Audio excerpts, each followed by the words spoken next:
Hello everyone, क्या screen दिख रही है? एक थम्स अप या फिर कोई एक कंफर्मेशन दे दो जिसके साथ मैं श्योर रहूँगा कि स्क्रीन दिख रहा है and audio is clear and everything. Screen दिख रही है, audio is clear, everything is fine. Good evening Prachi, good evening जागृति, गुड इवनिंग। गुड इवनिंग, आ जाओ आ जाओ आ जाओ, ज्वाइन कर लो सब लोग, फिर हम लोग स्टार्ट करेंगे आज की क्लास के बाद। सब क्लियर है? ओके फाइन, ओके ठीक है, एवरीथिंग क्लियर। ओके ठीक है। हेलो एवलिसा, hello hello, good evening, good evening. और कैसा चल रहा है सबका दिन? Everything going great? सब ठीक है, पढ़ाई अच्छे से हो रहा है? और मुझे एक और चीज़ आप सबसे बात करनी थी कि आपका टेस्ट आने वाला है, ठीक है, जो कि कल से शुरू होगा, विच इज़ 15। ठीक है, तो टेस्ट रहेगा फॉर 3 days, विंडो ओपन रहेगा 15, 16 एंड 17। ठीक है, 16, 17, 18 तक रहेगा, एक्चुअली 18 तक रहेगा। ठीक है, तो फिर क्या आपको एक गूगल मीट चाहिए जहाँ पर मैं आपको बताऊंगा कि टेस्ट के बाद कैसे इंप्रूव करना है फिजिक्स में। जिन जिन को चाहिए 4 सेकंड में बताओ कि हाँ चाहिए, इट इज़ नीडेड। वहाँ पे मैं रहूँगा एंड पर्सनली मैं आपको गाइड करूँगा कि कैसे इंप्रूव करना है टेस्ट के बाद, कैसे मिस्टेक्स पे इंप्रूव करना है। क्या आप सभी को उसका गूगल मीट चाहिए? It will be around 18th या फिर 19th को हम लोग रखेंगे वो गूगल मीट, लेकिन it will B only for limited number of students. अभी तक मैंने डिसाइड नहीं कि कितने students, I am thinking of 15 students only, ताकि वहाँ पे मैं इंडिविजुअली सारे स्टूडेंट्स पे ध्यान दे पाऊँ और उनके प्रॉब्लम्स को सॉल्व कर पाऊँ कि उनको क्या प्रॉब्लम्स आ रहा है फिजिक्स में और कैसे इंप्रूव करना है। क्या आप सबको वो चाहिए? गूगल मीट चाहिए ऑन 18th और 19th, it will be conducted. अगर आपको चाहिए तो बता दीजिए, फिर मैं I start preparing for the Google Meet और कैसे आप सबको गाइड करना है। तो आप लोग सोच लो, ठीक है, स्ट्रीम के एंड में बता देना कि आपको चाहिए या फिर नहीं चाहिए। ठीक है, so will begin with today's class. I am Hitesh Gupta, your physics educatorship batch, जो कि है कम्प्लीटली फ्री बैच जहाँ पे सिर्फ 3 मंथ्स में हम लोग पूरा सिलेबस कंप्लीट करते हैं। एंड आज हम लोग एक नया चैप्टर स्टार्ट करने वाले हैं, which is going to be EMI, which is electromagnetic induction. तो ये एक नया चैप्टर है। हो सके तो we'll aim to finish this chapter in one shot, जो कि आज के लेक्चर में होगा। अगर ज़्यादा एक्सटेंड हो गया तो will take 2 lectures for this, लेकिन अगर मैं सच्ची कहूँ तो ये चैप्टर एक सेशन से ज़्यादा लंबा जाना नहीं चाहिए, क्योंकि कुछ ही चीज़ें इस चैप्टर के अंदर, ठीक है, उस पर हम लोग फोकस कर लेंगे। और क्वेश्चन प्रैक्टिस वाला सेशन भी रहेगा जहाँ पे हम लोग क्वेश्चन प्रैक्टिस करेंगे। इसके बाद आपको DPP भी मिल जाएगी, उसे प्लीज़ सॉल्व कर लीजिएगा। ओके, तो शुरू करते हैं आज के क्लास के साथ। Will begin. ओके, चलो चलो ठीक है।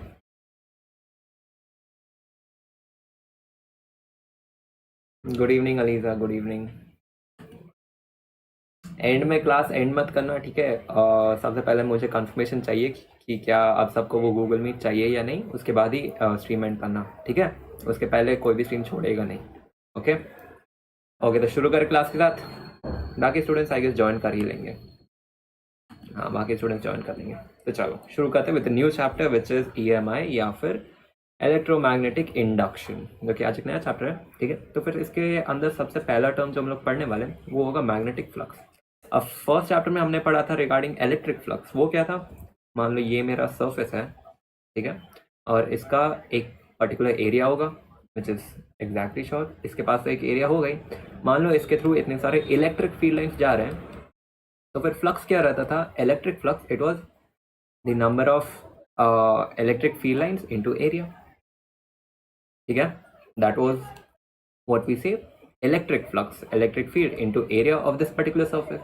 अब वैसे ही मैग्नेटिज्म के अंदर हमें पढ़ना है मैग्नेटिक फ्लक्स। मैग्नेटिक फ्लक्स क्या होता है? मान लो ये हमारा एरिया है, ठीक है, and let's assume a small area DS, जो कि यहाँ पे है, ठीक है। तो ये मेरा छोटा सा एरिया हो गया DS, ठीक है। और let's assume that this is the area vector. Area vector कैसे रहता है? मान लो अगर ये मेरा सरफेस है तो फिर एरिया वेक्टर रहेगा इसके परपेंडिकुलर, ठीक है, नॉर्मली, ठीक है, नॉर्मल रहता है यानी कि ऊपर की ओर। तो फिर यहाँ पर भी एरिया वेक्टर हो जाएगा ऊपर की ओर। मान लो कि यहाँ से this is the direction of the magnetic field lines which is B, और यहाँ पे theta is the angle between area vector and magnetic field lines. तो फिर अब अगर मैं पूछूं कि इस छोटे से जो स्क्वायर वाला DS वाला एरिया है, इसके अक्रॉस मैग्नेटिक फ्लक्स कितना होगा? तो वो होगा d5। d5 क्या है? d5 is B dot DS। DS क्या है? DS है इस छोटे से पीस का एरिया, ठीक है। अब मान लो मुझे टोटल फ्लक्स निकालना है इस टोटल एरिया के थ्रू, मतलब ये पूरा जो हमारा रेक्टेंगुलर सर्फेस है उसके थ्रू अगर मुझे एरिया निकालना है तो वो कितना होगा, मुझे इंटीग्रेट करना पड़ेगा। यहाँ पे इंटीग्रेशन का साइन आ जाएगा बोथ साइड, तो d5 का इंटीग्रेशन होगा 5 विच इज टोटल फ्लक्स, और यहाँ पे ये हो जाएगा इंटीग्रल b डॉट ds। ठीक है, अगर मेरा मैग्नेटिक फील्ड कांस्टेंट है तो फिर मैग्नेटिक फील्ड बाहर आ जाएगा और मुझे इंटीग्रेट करना होगा ds, या फिर इस एरिया का इंटीग्रेशन होगा which is nothing but the total area. ठीक है, समझ में आ गया सभी को मैग्नेटिक फ्लक्स क्या होता है? हाय शुभम, हाय। सबको समझ में आ गया ना मैग्नेटिक फ्लक्स क्या होता है? All clear? Magnetic flux which is very similar to that of electric flux, और इसका सिंबल भी होता है फाई। ठीक है, ठीक है, ऑल क्लियर। अब आगे बढ़ते हैं नेक्स्ट टॉपिक पे। उसके पहले the number of magnetic field lines of force passing through an area is called as magnetic flux, ये उसका डेफिनेशन है। ठीक है, अब इसके अंदर कुछ केसेस हो सकते हैं। ठीक है, हमें यहाँ पे पता है कि फ्लक्स होता है integral B dot D S, या फिर इसे हम लोग लिख सकते हैं integral B D S cos theta. अब इसके अंदर कुछ केसेस हो सकते हैं, जैसे कि लेट्स अज्यूम कि इस केस में मैग्नेटिक फील्ड चेंज हो सकता है। ठीक है, एरिया कांस्टेंट रहेगा लेकिन मैग्नेटिक फील्ड चेंज हो रहा है। दूसरे केस में हो सकता है कि मैग्नेटिक फील्ड कांस्टेंट है लेकिन एरिया चेंज हो रहा है। थर्ड केस में हो सकता है कि एंगल चेंज हो रहा है, मान लो कि ये प्लेन ऐसे रोटेट हो रहा है, तो फिर इन दिस केस हमारे पास 3 वेरिएबल्स हो जाएंगे। तो फिर उन्हीं 3 वेरिएबल्स को हम लोग वन बाय वन पढ़ते हैं कि वो क्या होगा, अगर ये तीनों चेंज होंगे तो क्या होगा। ठीक है, तो लेट्स स्टार्ट। पहला वाला, let's assume that magnetic field is uniform, तो क्या होगा? इसका मतलब क्या है, मान लो दिस वाज ds। ठीक है, ये था ds और ये था डायरेक्शन ऑफ मैग्नेटिक फील्ड और ये था area vector, this was theta. Let's assume कि मैग्नेटिक फील्ड तो कांस्टेंट है, बस एरिया यहाँ से चेंज हो रहा है क्योंकि मैं कर रहा हूँ integral d5 which is flux का इंटीग्रेशन, यानी कि मैं एरिया को बढ़ाते बढ़ाते बढ़ाते इस पूरे स्क्वायर का एरिया लेने वाला हूँ। तो इन दिस केस मैग्नेटिक फ्लक्स क्या होगा?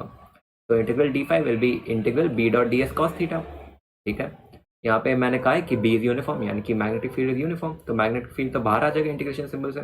ठीक है, अब cos theta which is the angle, ये तो कांस्टेंट ही रहेगा। यहाँ पर भी इलेक्ट्रिक फील्ड इतना ही एंगल बनाएगा इस एरिया के साथ, और यहाँ पर भी इलेक्ट्रिक फील्ड उतना ही एंगल बनाएगा इस एरिया के साथ, तो फिर थीटा तो कांस्टेंट हो गया, तो cos थीटा भी कांस्टेंट हो गया, तो cos थीटा भी बाहर आ जाएगा। ठीक है, तो अब बचेगा इंटीग्रल ds। इंटीग्रल ds क्या है? इस एरिया का इंटीग्रेशन, इस एरिया का इंटीग्रेशन यानी कि इस पूरे एरिया का वैल्यू या फिर मैग्नीट्यूड कितना है वो। तो फिर यहाँ पे ये हो जाएगा area which is area of this particular rectangle या फिर स्क्वायर। ठीक है, और यहाँ पे flux will be b cos theta into A या फिर ba cos theta. This is the formula for total flux provided magnetic field is uniform. ठीक है, समझ में आ गया? कोई दिक्कत? All clear? सब क्लियर बताओ, फिर हम लोग आगे बढ़ेंगे। कोई दिक्कत तो नहीं है ना?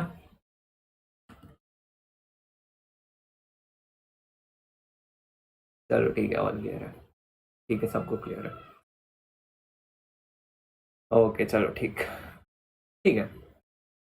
अब मान लो कि हमारे कॉइल के पास, जो कि इनिशियली एक रेक्टेंगल था, इसमें मान लो n नंबर ऑफ टर्न्स है, तो फिर टोटल फ्लक्स क्या होगा? Total flux will be phi is equal to N B A cos theta, यानी कि टोटल नंबर ऑफ टर्न्स से मल्टीप्लाई कर लो। ठीक है, ये टोटल नंबर ऑफ टर्न्स है, total number of turns per unit length नहीं, ये कैपिटल एन है which is total number of turns. Okay, और इसका यूनिट क्या होता है? यूनिट होता है टेस्ला मीटर स्क्वायर या फिर वेबर। ठीक है, और इसका CGS यूनिट क्या होता है? We call it maxwell. 1 weber is equal to 10⁸ maxwell, इसे प्लीज याद रख लेना। ठीक है, पूछा जा सकता है फिल इन द ब्लैंक्स में, या फिर कन्वर्जन में भी पूछा जा सकता है। और इसका डायमेंशनल फॉर्मूला क्या होता है? ml² t⁻⁻2 a⁻⁻1। ओके, और ये एक स्केलर क्वांटिटी है। ठीक है, चलो आगे बढ़ते हैं। ओके, ठीक है, अब let's assume that this is a magnet. ठीक है, ये हमारा मैग्नेट है और ये उसका नॉर्थ पोल है और ये उसका साउथ पोल है। ठीक है, अब मैग्नेटिक फील्ड लाइंस कैसे रहते हैं? They originate from the north pole and they terminate at the south pole. तो यहाँ से ये ओरिजिनेट होता है ऐसे, जो कि मैग्नेट के अंदर भी रहते हैं ऐसे। ठीक है, they form a complete loop. ठीक है, तो फिर अब अगर मैं कहूँगा कि integral b dot D S is equal to 0, तो फिर इसका सिग्निफिकेंस क्या है? ये integral b dot D S is equal to 0 over a magnet. ठीक है, सिर्फ मैग्नेट के ऊपर ये अप्लाई होता है। क्यों अप्लाई होता है? इसे हम लोग कहते हैं गॉसियन, इसे हम लोग कहते हैं गॉस लॉ इन मैग्नेटिज्म। ठीक है, जो हम लोग नेक्स्ट चैप्टर में इन डिटेल में पढ़ भी लेंगे। ठीक है, ये बेसिकली होता क्यों है? क्योंकि मान लो ये पर्टिकुलर एरिया में कंसिडर कर रहा हूँ। ठीक है, तो इधर से जितने मैग्नेटिक फील्ड लाइंस बाहर जा रहे हैं, इधर से उतनी मैग्नेटिक फील्ड लाइंस अंदर आ रहे हैं, तो फिर नेट मैग्नेटिक फील्ड जो होगा मेरा मतलब जो नेट मैग्नेटिक फ्लक्स होगा इस पूरे सरफेस के अंदर वो जीरो होगा, because the number of magnetic field lines entering is equal to the number of magnetic field lines exiting. इसलिए हम लोग कहते हैं कि phi is equal to integral B dot D S is equal to zero only in case over a bar magnet या फिर कोई एक हॉर्सशू मैग्नेट। ठीक है, इसे हम लोग कहते हैं गॉस लॉ इन मैग्नेटिज्म। ठीक है, and we know that electric field lines of force are open lines and magnetic field lines of force are close loops. ठीक है, आगे बढ़े नेक्स्ट टॉपिक पे। इतना समझ में आ गया सभी को? All clear? चलो ठीक है, आगे बढ़ते हैं। नेक्स्ट टॉपिक क्या हम लोग पढ़ने वाले हैं, that is going to be Faraday's law of electromagnetic induction. तो फैराडे ने एक एक्सपेरिमेंट परफॉर्म किया था। अब वो एक्सपेरिमेंट था क्या, देखो मैं बताता हूँ। ये डायग्राम आपके एनसीईआरटी में भी है। ठीक है, तो फिर इसी डायग्राम के थ्रू पढ़ लेते हैं। मैं कलर चेंज कर लेता हूँ, एक सेकेंड। हाँ जी, हाँ जी, ये कलर ठीक है। ये हमारे पास एक मैग्नेट है। ठीक है, ये मैग्नेट का नॉर्थ पोल है और ये मैग्नेट का साउथ पोल है। ठीक है, सिंस ये एक मैग्नेट है तो फिर obviously magnetic field lines associated रहेंगे। तो फिर नॉर्थ पोल से ऐसे मैग्नेटिक फील्ड लाइंस बाहर जा रहे हैं। ठीक है, और साउथ पोल से ये ऐसे अंदर आ रहे हैं। ठीक है, ये हो गया बेसिक एक्सप्लेनेशन मैग्नेट का। ठीक है, और यहाँ पे एक सर्किट है हमारे पास। अब सर्किट में है क्या, यहाँ पे हमारे पास है गैल्वेनोमीटर। गैल्वेनोमीटर क्या करता है, वो एक छोटा सा डिवाइस है जो कि मेजर करता है करंट को। ठीक है, ये टोटल करंट का मैग्नीट्यूड मेजर नहीं करता है, बस एक छोटे से I mean small amount of current के लिए ये डिफ्लेक्ट होता है। सिंस ये एक स्मॉल अमाउंट ऑफ करंट के लिए डिफ्लेक्ट हो रहा है तो फिर इससे हमें पता चल जाता है कि हाँ करंट है सर्किट में, लेकिन कितना करंट है वो तो हमें एमीटर से ही पता लगेगा। ठीक है, तो फिर यहाँ पे हमने गैल्वेनोमीटर यूज़ किया है।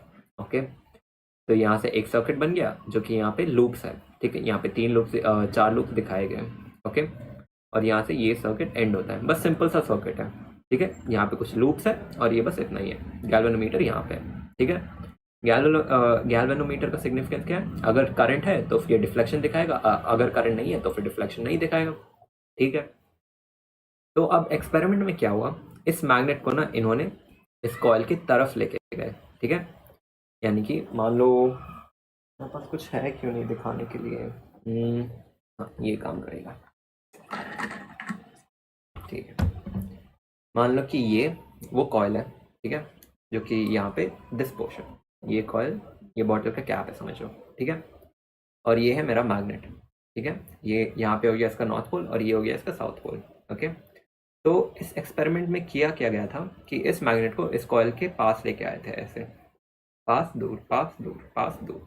ठीक है, तो फिर इसके वजह से हो क्या रहा था, ये कॉइल तो कांस्टेंट है, इसका एरिया तो सेम ही है, ना ही ये आगे जा रहा है ना ही ये पीछे जा रहा है, बस मैग्नेट आगे पीछे जा रहा है। ठीक है, तो इसकी वजह से हुआ क्या, जब इस मैग्नेट को यहाँ पे लेके आए थे ना पास में एकदम, जब इसे इस पोजीशन पे लेके आ गए थे तो फिर यहाँ से number of magnetic field line passing through the coil भी बढ़ गए थे। ठीक है, ये तो ऑब्वियस सी बात है। अगर मैं मैग्नेट को कॉइल के पास लेके आऊँगा तो फिर इसके थ्रू मैग्नेटिक फील्ड लाइन्स भी बढ़ जाएंगे ऐसे। ठीक है, और अगर मैं इस मैग्नेट को दूर लेके जाऊंगा, लेट्स से इस मैग्नेट को मैंने यहाँ पे लेके आ गया हूँ मैं। ठीक है, तो फिर यहाँ से मैग्नेटिक फील्ड लाइंस कम हो जाएंगे। इस कॉइल के थ्रू जितने number of magnetic field lines cross करेंगे वो कम हो जाएंगे। ठीक है, अब वापस अगर मैं इस मैग्नेट को पास लेके आ जाऊँ इस पोजीशन पे तो फिर number of magnetic field lines increase हो जाएंगे कॉइल से। अब अगर मैं इसे दूर लेके आ जाऊँ तो फिर वो घट जाएंगे, मान लो 4 ही हो गए। ठीक है, तो फिर यही एक्सपेरिमेंट था, बस इतना ही था। इस एक्सपेरिमेंट का एक सेकंड पार्ट भी था। उन्होंने क्या किया, इधर मैग्नेट को कांस्टेंट रखा। ठीक है, मैग्नेट को मूव नहीं किया, लेकिन इस कॉइल को आगे पीछे लेके आए। तो फिर क्या, अब अगर मैं कॉइल को आगे पीछे लेके आ रहा हूँ तो फिर क्या इस सिचुएशन में भी magnetic field lines through the coil change होंगे, बताओ चैट सेक्शन में। अगर मैं मैग्नेट को कांस्टेंट रखूँ यहाँ पे, ठीक है, और मैं कॉइल को आगे पीछे लेके आ रहा हूँ तो फिर क्या number of magnetic field lines through the coil change होंगे, बताओ। हाँ रियल होंगे, ठीक है, बिल्कुल सही। Yes, the number of magnetic field lines will change. अब नोटिस क्या किया गया कि चाहे मैं मैग्नेट को कॉइल के पास लेके आऊँ या फिर मैं कॉइल को मैग्नेट के पास लेके आऊँ, एक चीज़ तो कांस्टेंट है, which is the number of magnetic field lines are changing. ठीक है, ऐसे या फिर ऐसे फील्ड लाइंस तो चेंज ही हो रहे हैं कॉइल के थ्रू। तो फिर अब जब फील्ड लाइंस चेंज हो रहे थे, अगर मैं कह रहा हूँ कि फील्ड लाइंस चेंज हो रहे हैं, फ्लक्स क्या है, it is B A cos theta. अब अगर मैं इस एक्सपेरिमेंट के थ्रू हमने ये तो प्रूफ कर दिया कि बी तो चेंज हो रहा है, तो सिंस मैग्नेटिक फील्ड चेंज हो रहा है तो फिर क्या मैं कह सकता हूँ कि मैग्नेटिक फ्लक्स भी चेंज होगा, बिल्कुल होगा। तो फिर इसी फ्लक्स के चेंज के वजह से ना हुआ क्या कि इसमें करंट दिखा गया। इस सर्किट का गैल्वेनोमीटर डिफ्लेक्ट हो गया। इससे क्या सिग्निफाई हुआ कि इस सर्किट में करंट फ्लो हो रहा है। कैसे करंट फ्लो हुआ? क्योंकि यहाँ पे फ्लक्स चेंज हो रहा था। फ्लक्स कैसे चेंज हो रहा है? क्योंकि number of magnetic field lines change हो रहा है। अगर मैं इसे पास में लेके आऊंगा तो फिर मैग्नेटिक फील्ड लाइन ज्यादा बढ़ जाएंगे, अगर मैं इसे दूर लेके जाऊंगा तो फिर मैग्नेटिक फील्ड लाइन घट जाएंगे। ठीक है, समझ में आ गया एक्सपेरिमेंट? थम्स अप दे दो अगर समझ में आ गया एक्सपेरिमेंट। क्लियर है? ओके चलो ठीक है, चलो ओके, सबको समझ में आ गया।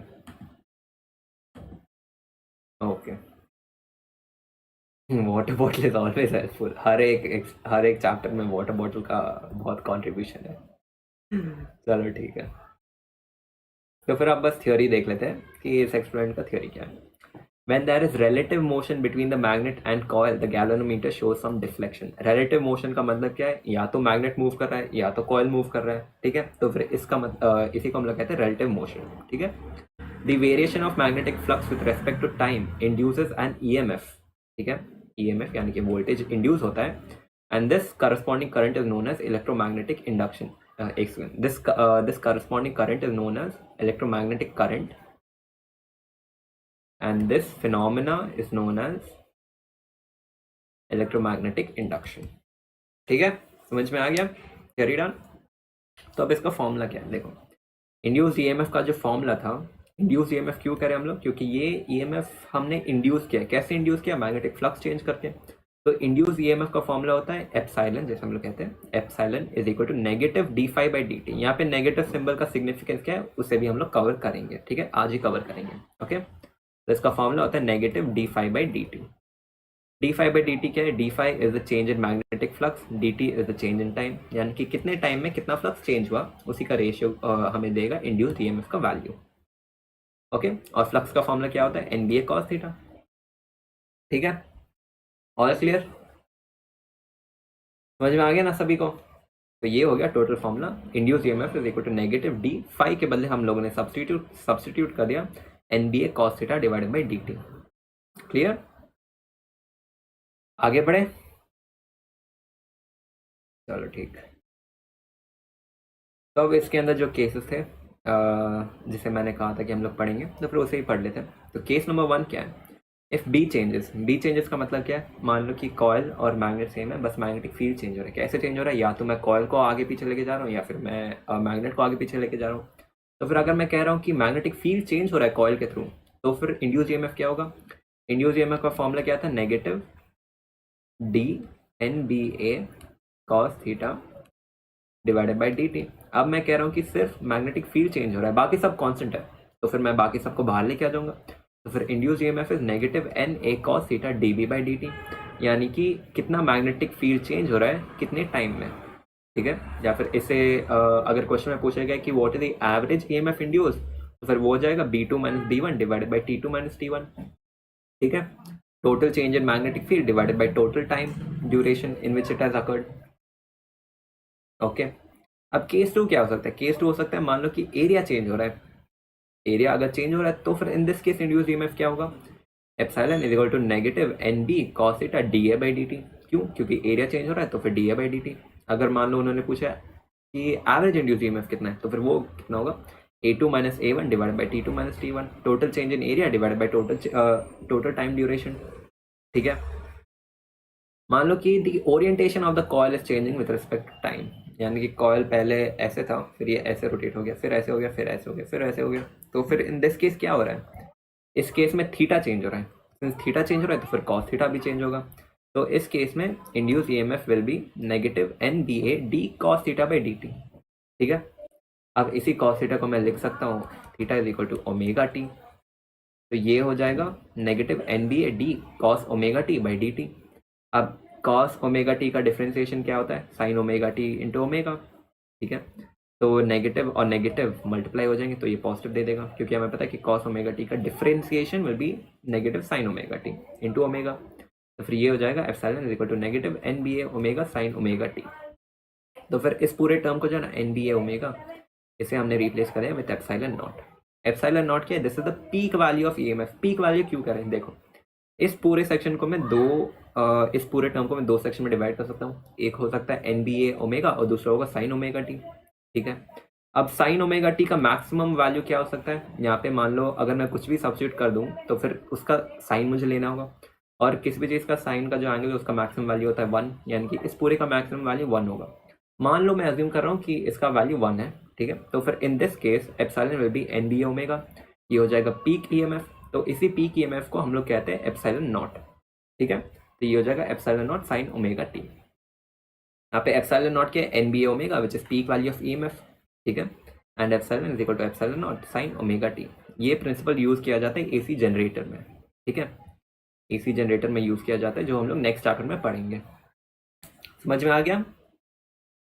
और क्लियर? समझ में आ गया ना तीनों केसेस कि क्या चेंज होता है, तो कैसे इंड्यूस EMF कैलकुलेट करना है, क्योंकि क्वेश्चन इसी के ऊपर मिलेंगे आपको। क्लियर है? चलो ठीक है, ओके ओके, चलो ठीक है। तो जिन स्टूडेंट्स को पता नहीं है कि मैंने स्टार्टिंग में क्या बोला था, मैंने ये कहा था कि आपका टेस्ट आने वाला है 15 को। ठीक है, that will be open till 18th I think, क्योंकि वो 3 दिनों के लिए ओपन रहता है टेस्ट पोर्टल। ठीक है, तो फिर आप टेस्ट दे सकते हैं। तो फिर या तो 18th या फिर 19th को मैं गूगल मीट करने वाला हूँ। ठीक है, जहाँ पे मैक्सिमम नंबर ऑफ स्टूडेंट्स, मैंने सोचा कि 15 स्टूडेंट्स ही रखूंगा मैं। ठीक है, जहाँ पे मैं इंडिविजुअली आपका हेल्प करूंगा। ठीक है, आपको गाइड करूंगा। आपके पास जो भी प्रॉब्लम है फिजिक्स में आप मुझे बताओ। ठीक है, मैं आपको हेल्प करूंगा। ठीक है, आई विल गाइड यू कि कैसे सॉल्व करना है उस प्रॉब्लम को और कैसे इंप्रूव करना है। साथ ही साथ मैं ये भी बोलूँगा कि टेस्ट के बाद क्या करना है ताकि आप फिजिक्स में इंप्रूव कर सकें, क्योंकि अगर आपको रैंक चाहिए तो फिर फिजिक्स में इंप्रूवमेंट करना ही पड़ेगा, क्योंकि maximum students don't focus on physics, और अगर आप फिजिक्स पे फोकस करेंगे तो आपका मार्क्स बढ़ेगा, रैंक भी बढ़ेगा। ठीक है, तो स्ट्रीम के एंड में बता देना कि आपको ये गूगल मीट चाहिए या नहीं, तो उस हिसाब से मैं कंडक्ट कर लूँगा। ठीक है, it would be either on 18th और ऑन 19th। ठीक है, 15 स्टूडेंट्स विल बी मैक्सिमम, क्योंकि मैं चाहता हूँ कि मैं इंडिविजुअली सब पे फोकस कर पाऊँ।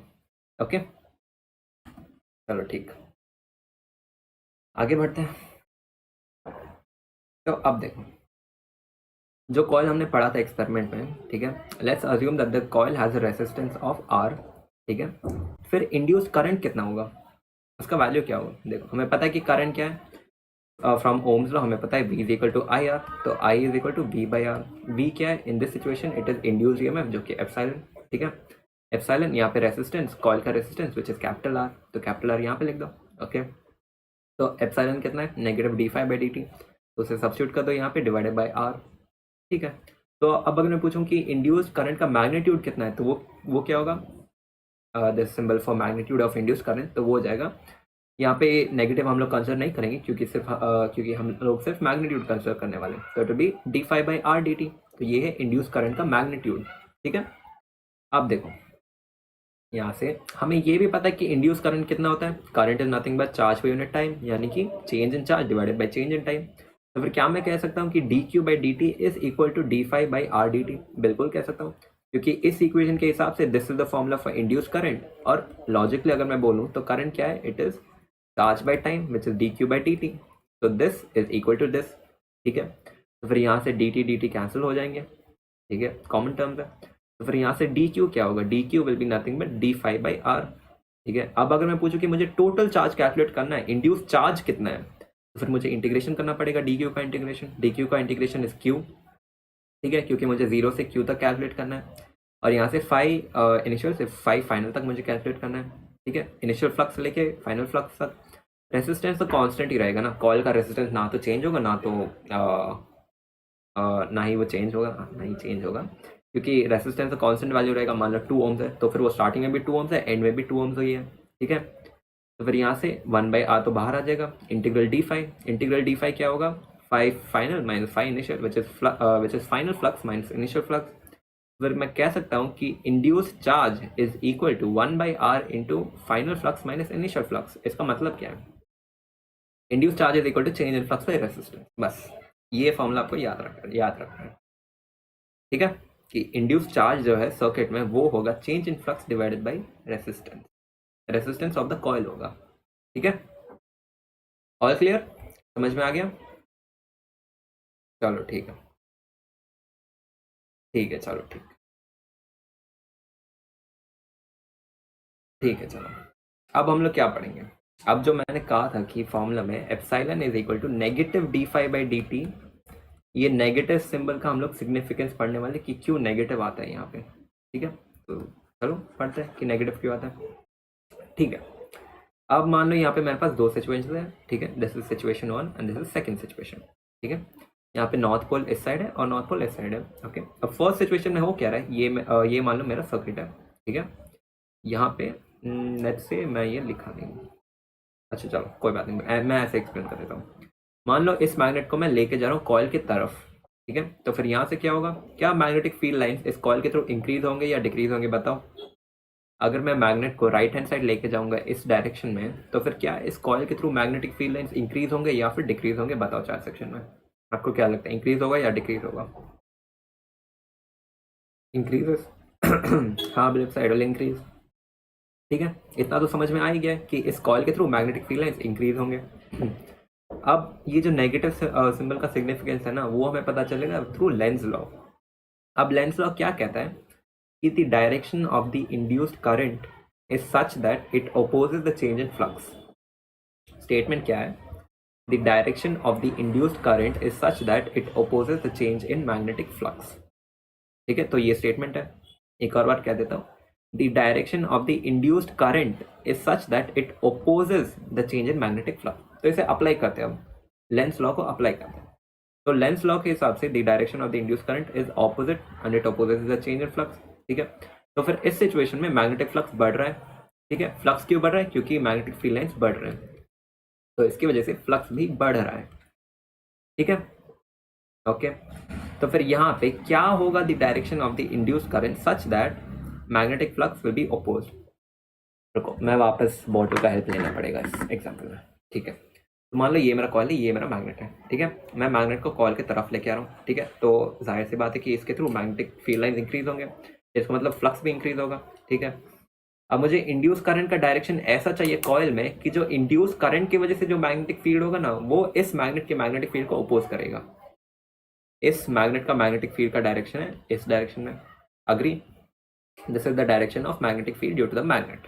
ओके, मान लो this is B M which is direction of the magnet का मैग्नेटिक फील्ड। ओके, तो फिर इस कॉइल में करंट को ऐसा मुझे इंड्यूस करना है इस डायरेक्शन में कि इस करंट की वजह से जो मैग्नेटिक फील्ड बनेगा वो इस मैग्नेट को अपोज करेगा। यहाँ पे अगर मैं करंट का डायरेक्शन को ऐसे ले लूंगा विच इज एंटी क्लॉकवाइज, तो फिर क्या होगा, अपनी स्क्रीन के ऊपर अपने राइट हैंड को लो, प्रीवियस चैप्टर अप्लाई करना पड़ेगा, अपने पाम को कर्ल करो along the direction of the current और देख सकते हो कि magnetic field is towards the left. ठीक है, ये मेरा राइट हैंड है। ठीक है, वापस कंफ्यूज मत हो जाना। ठीक है, स्क्रीन के ऊपर अपने हाथ को रखो, curl it along the direction of the induce current और देखो कि my thumb is opposite direction to the direction of the magnetic field due to the magnet. यानी कि इंड्यूस करंट की वजह से मैग्नेटिक फील्ड है इस डायरेक्शन में।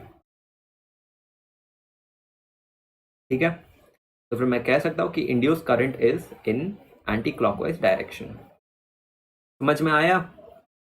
नहीं समझ में आया तो बोलो, मैं वापस एक्सप्लेन करूंगा। तो फिर ऐसे मैं कह सकता हूं कि यहाँ पे इंड्यूस करंट का direction will be counter clockwise या फिर एंटी क्लॉकवाइज रहेगा। जिसको समझ में नहीं आया बोलो, मैं वापस एक्सप्लेन करता हूँ। एक और एग्जाम्पल वैसे भी हम लोग करेंगे। क्लियर है, समझ में आया? जिसको समझ में नहीं आया ओपनली बोलो, ओपनली बोलो। ठीक है, कोई चिंता नहीं है, ओपनली बोलो। अगर समझ में नहीं है बोलो, मैं वापस एक्सप्लेन। चलो, सबको समझ में आ गया? ठीक है, तो ये ही था द सिग्निफिकेंस ऑफ नेगेटिव, कि the direction of the induced current is in opposite direction. ठीक है, opposite to what, opposite to the direction of the change in flux. Flux change हो रहा था राइट हैंड साइड में, लेकिन induce current की वजह से जो मैग्नेटिक फ्लक्स बन रहा है, इंड्यूस्ड मैग्नेटिक फ्लक्स, वो ऑपोजिट डायरेक्शन में है, इसलिए नेगेटिव साइन आता है, which signifies the change in direction. ठीक है, अब सेकंड एग्जांपल में देखते हैं। मान लो इस मैग्नेट को मैं लेफ्ट हैंड साइड लेके जा रहा हूँ, यानी कि कॉइल से दूर लेके जा रहा हूँ मैं। अब क्या होगा, कॉइल के थ्रू मैग्नेटिक फील्ड डिक्रीज होगा। ठीक है, यानी कि मैग्नेटिक फील्ड लाइन ऐसे जा रहे हैं इस डायरेक्शन में। ठीक है, यानी कि इस कॉइल के थ्रू मैग्नेटिक फील्ड लाइंस घटेंगे।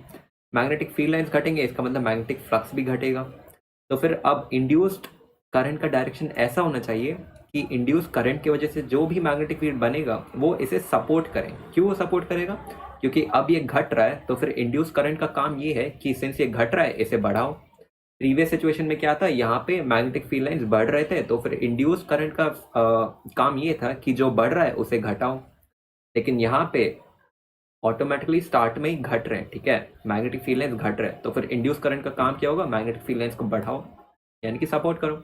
अगर वो गिर रहा है तो फिर सपोर्ट करो, अगर वो ऑलरेडी इंक्रीज हो रहा है तो फिर उसे डिक्रीज करो। लेकिन यहाँ पे वो डिक्रीज हो रहा है, तो फिर इंड्यूस करंट का डायरेक्शन ऐसा रहेगा जिसकी वजह से मैग्नेटिक फ्लक्स जो है वो इंक्रीज होगा। यहाँ पे मैग्नेटिक फ्लक्स घट रहा है, यानी कि मैग्नेटिक फील्ड का डायरेक्शन ये है तो फ्लक्स का डायरेक्शन भी ये है। तो फिर अब जो इंड्यूस करंट का डायरेक्शन होगा वो इस फ्लक्स को सपोर्ट करेगा, यानी कि मुझे इस डायरेक्शन में चाहिए इंड्यूस मैग्नेटिक फील्ड। तो फिर मेरे पाम रोल हो रहे हैं अंदर की ओर, ठीक है, which is towards the clockwise direction. फिर मैं कह सकता हूँ कि the direction of the induce current is going to be clockwise, ठीक है। अब अगर मैं अपने पाम को लूंगा और इसे अगर मैं क्लॉकवाइज डायरेक्शन में रखूं तो फिर मैं देख सकता हूं कि इस इंड्यूस करंट की वजह से जो बनेगा मैग्नेटिक फ्लक्स वो इस घटते हुए मैग्नेटिक फ्लक्स को इंक्रीज करेगा, ठीक है। क्या ये स्टेटमेंट के साथ अग्री कर रहे हैं? देखते हैं। The direction of the induce current is such that it opposes the change in magnetic flux, opposes the change in magnetic flux. यहाँ पे चेंज क्या था? चेंज था, घट रहा था, लेकिन इंड्यूस करंट की वजह से जो मैग्नेटिक फ्लक्स बन रहा है वो बढ़ा रहा है। क्या ये ओपोज कर रहा है? चेंज था कि ये घट रहा है, अब ये बढ़ा रहा है, एकदम ओपोज कर रहा है। इनिशियली क्या था, यहाँ पे चेंज था कि ये बढ़ रहा है, तो फिर इंड्यूस करंट का काम ये था कि इसे घटाओ, तो फिर ये ऑपोजिट डायरेक्शन में इंड्यूस करंट हुआ था। क्लियर है? समझ में आ गया? And this is a consequence of law of conservation of energy. All clear? समझ में आ गया? थम्स अप दे दो अगर समझ में आ गया।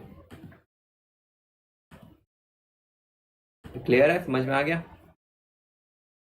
सभी का थम्स अप चाहिए अगर आप सबको समझ में आ गया कि इंड्यूस करंट का डायरेक्शन नेगेटिव क्यों रहता है और क्या है significance of the negative sign.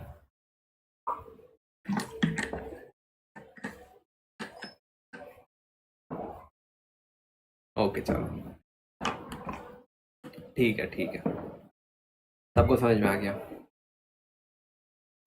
चलो ओके, ठीक, बहुत सही। आगे बढ़े, चलो ठीक है, आगे बढ़ते हैं। तो अब हम लोग देखने वाले एक काफ़ी पॉपुलर एग्जाम्पल, ठीक है। तो एग्जाम्पल क्या है, देखो एग्जाम्पल ये है कि मान लो यहाँ पे मेरे पास एक लूप है, ठीक है, एक लूप है मेरे पास, ओके। अब मान लो इस लूप में स्टार्टिंग में कोई करंट नहीं है, ठीक है, कोई भी करंट नहीं है, ये बस एक नॉर्मल लूप है जिसमें करंट फ्लो नहीं हो रहा है। अब मैं क्या करूँगा, इस लूप के थ्रू इस मैग्नेट को ऐसे ड्रॉप कर दूंगा। मैं दिखाता हूँ कैसे, मैं बता रहा हूँ, देखो मैं बताता हूँ। वापस बॉटल का हेल्प लेना पड़ेगा। मान लो दिस इज द लूप, ठीक है, ये मेरा करंट का लूप है जिसमें करंट फ्लो नहीं हो रहा है अभी, ठीक है, इनिशियली फ्लो नहीं हो रहा है। मैं बस ऐसे इस मैग्नेट को छोड़ दूंगा, फ्री फॉल होने दूंगा, ठीक है, मैं यहाँ से छोड़ दूंगा तो ये मैग्नेट नीचे चल जाएगा। मान लो कि ये इधर से खुला हुआ है, हॉलो है, ठीक है, तो फिर ये मैग्नेट ऐसे जाके बाहर निकल जाएगा, ठीक है। तो फिर इस दौरान हो क्या रहा है, जैसे मैं इस मैग्नेट को छोड़ूंगा फिर मैग्नेट तो नीचे आएगा, ठीक है। अब मैग्नेट नीचे आ रहा है यानी कि मैग्नेटिक फील्ड लाइंस चेंज हो गया, मैग्नेटिक फील्ड लाइंस चेंज हो रहा है इसका मतलब फ्लक्स चेंज होगा, फ्लक्स चेंज होगा इसका मतलब इंड्यूस्ड करंट आएगा, इंड्यूस्ड करंट आएगा इसका मतलब इंड्यूस्ड ईएमएफ होगा, इंड्यूस्ड ईएमएफ की वजह से भी एक फ्लक्स होगा। वो फ्लक्स क्या करेगा, एक फोर्स एक्सर्ट करेगा, ठीक है, क्योंकि उस इंड्यूस करंट और फ्लक्स का काम क्या है, oppose the change in flux. यहाँ से सिंस ये नीचे आ रहा है तो फिर मैग्नेटिक फील्ड बढ़ रहा है, तो फिर ये क्या करेगा, ऑपोजिट डायरेक्शन में मैग्नेटिक फील्ड जनरेट करेगा, यानी कि ऊपर की ओर होगा मैग्नेटिक फील्ड इंड्यूस्ड, ठीक है। सिंस इंड्यूस्ड ऊपर है तो फिर इसकी वजह से एक फोर्स भी एक्ट होगा जो कि इस मैग्नेट को पुश करेगा कि ना भाई तू नीचे मत आ, तू ऊपर ही रहे, मुझे कोई चेंज नहीं चाहिए फ्लक्स में, तू नीचे आ रहा है जिसकी वजह से मैग्नेटिक फ्लक्स चेंज हो रहा है। तो फिर मैं क्या करूंगा, मैं ऊपर की ओर मैग्नेटिक फील्ड बनाऊंगा जिसकी वजह से तू ऊपर ही रहे, तू नीचे ना आए, ठीक है। तो फिर ऊपर की ओर एक फोर्स एक्ट करेगा। अब इस मैग्नेट के ऊपर दो फोर्स एक्ट कर रहे हैं, एक है ऊपर की ओर which is the force due to the induced flux, ठीक है, और नीचे की ओर mg which is due to gravity, okay. तो नेट फोर्स कितना होगा, जो ज्यादा है माइनस से छोटा वाला। यहाँ पे हम लोग कह सकते हैं कि mg ज्यादा होगा। क्यों ज्यादा होगा, क्योंकि इवेंचुअली तो मैग्नेट नीचे ही आ रहा है ना, मैग्नेट तो नीचे ही आ रहा है ना, ही ये ऊपर जा रहा है लेकिन ये नीचे आ रहा है, यानी कि mg बड़ा होगा, तो फिर यहाँ पे ये हो जाएगा mg माइनस f, ठीक है। तो फोर्स क्या है, it is mass into acceleration, तो M A is equal to M G minus F. तो फिर यहाँ से नेट एक्सेलरेशन क्या होगा, G minus F by M. G का वैल्यू होता है 9.8, जिसे हम लोग अप्रॉक्सीमेटली 10 भी ले लेते हैं, ठीक है, यानी कि 10 माइनस समथिंग। तो फिर क्या मैं कह सकता हूँ कि जो मैग्नेट है वो धीरे धीरे नीचे आएगा, ठीक है। ये नॉर्मली जितना फ्रीडम से आता है उतने फ्री से तो आएगा नहीं। जो एक्सेलरेशन होगा वो जी से कम होगा, यानी कि 9.8 से कम होगा, यानी कि धीरे धीरे नीचे आएगा, ठीक है। ये एक बहुत ही पॉपुलर एग्जांपल है, पता नहीं आपने अगर देखा होगा रील्स में या फिर शॉर्ट्स में कहीं पे देखा होगा कि यहाँ पे एक हॉलो रॉड रहता है, ठीक है। मान लो ये हमारा हॉलो रॉड है, यहाँ से मैं एक मैग्नेट को फेंक देता हूँ ऐसे, तो फिर ये यहाँ तक तो आपने नॉर्मल स्पीड से जाता है विच इज जी के एक्सेलरेशन से, ठीक है। लेकिन ये रॉड के अंदर धीरे धीरे धीरे धीरे धीरे जाता है और एंड में निकल जाता है। ये देखा है ये वाला रील या फिर शॉर्ट्स, कहीं पर भी आपने देखा है इसे कि एक हॉलो सा मेटल्स का स्टील का रॉड रहता है, यहाँ से आप एक मैग्नेटिक सब्सटेंस को फेंकते हो, यहाँ तक तो वो अपने नॉर्मल स्पीड से जाता है, लेकिन जैसे वो अंदर एंटर करता है तो फिर वो धीरे धीरे धीरे धीरे पूरा धीरे हो जाता है और फिर वो नीचे आ जाता है। देखा ये कभी रील्स पे या फिर शॉर्ट्स पे कहीं पर भी?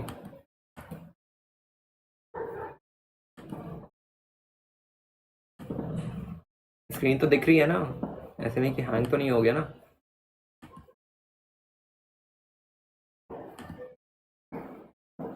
स्क्रीन दिख रही है, ऑडियो क्लियर है, एवरीथिंग इज क्लियर, सब क्लियर है ना? विजिबल है, अच्छा ठीक है ठीक है। अच्छा डोरमी ने नहीं देखा।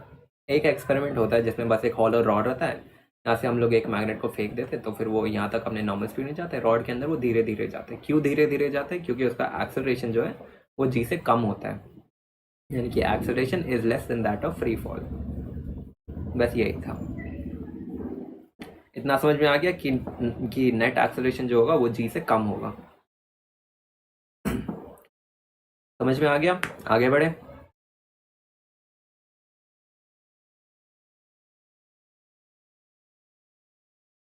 आगे बढ़े, ओके चलो ठीक।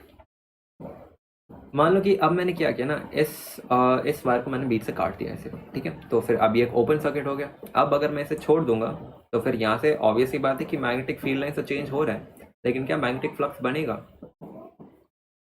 मैग्नेटिक फ्लक्स तो बनेगा, लेकिन क्या इंड्यूस करंट होगा?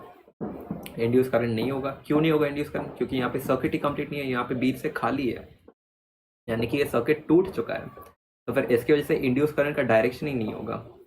इसीलिए in this situation acceleration will be that of acceleration due to gravity itself, कोई भी फोर्स एक्ट नहीं होगा, ठीक है।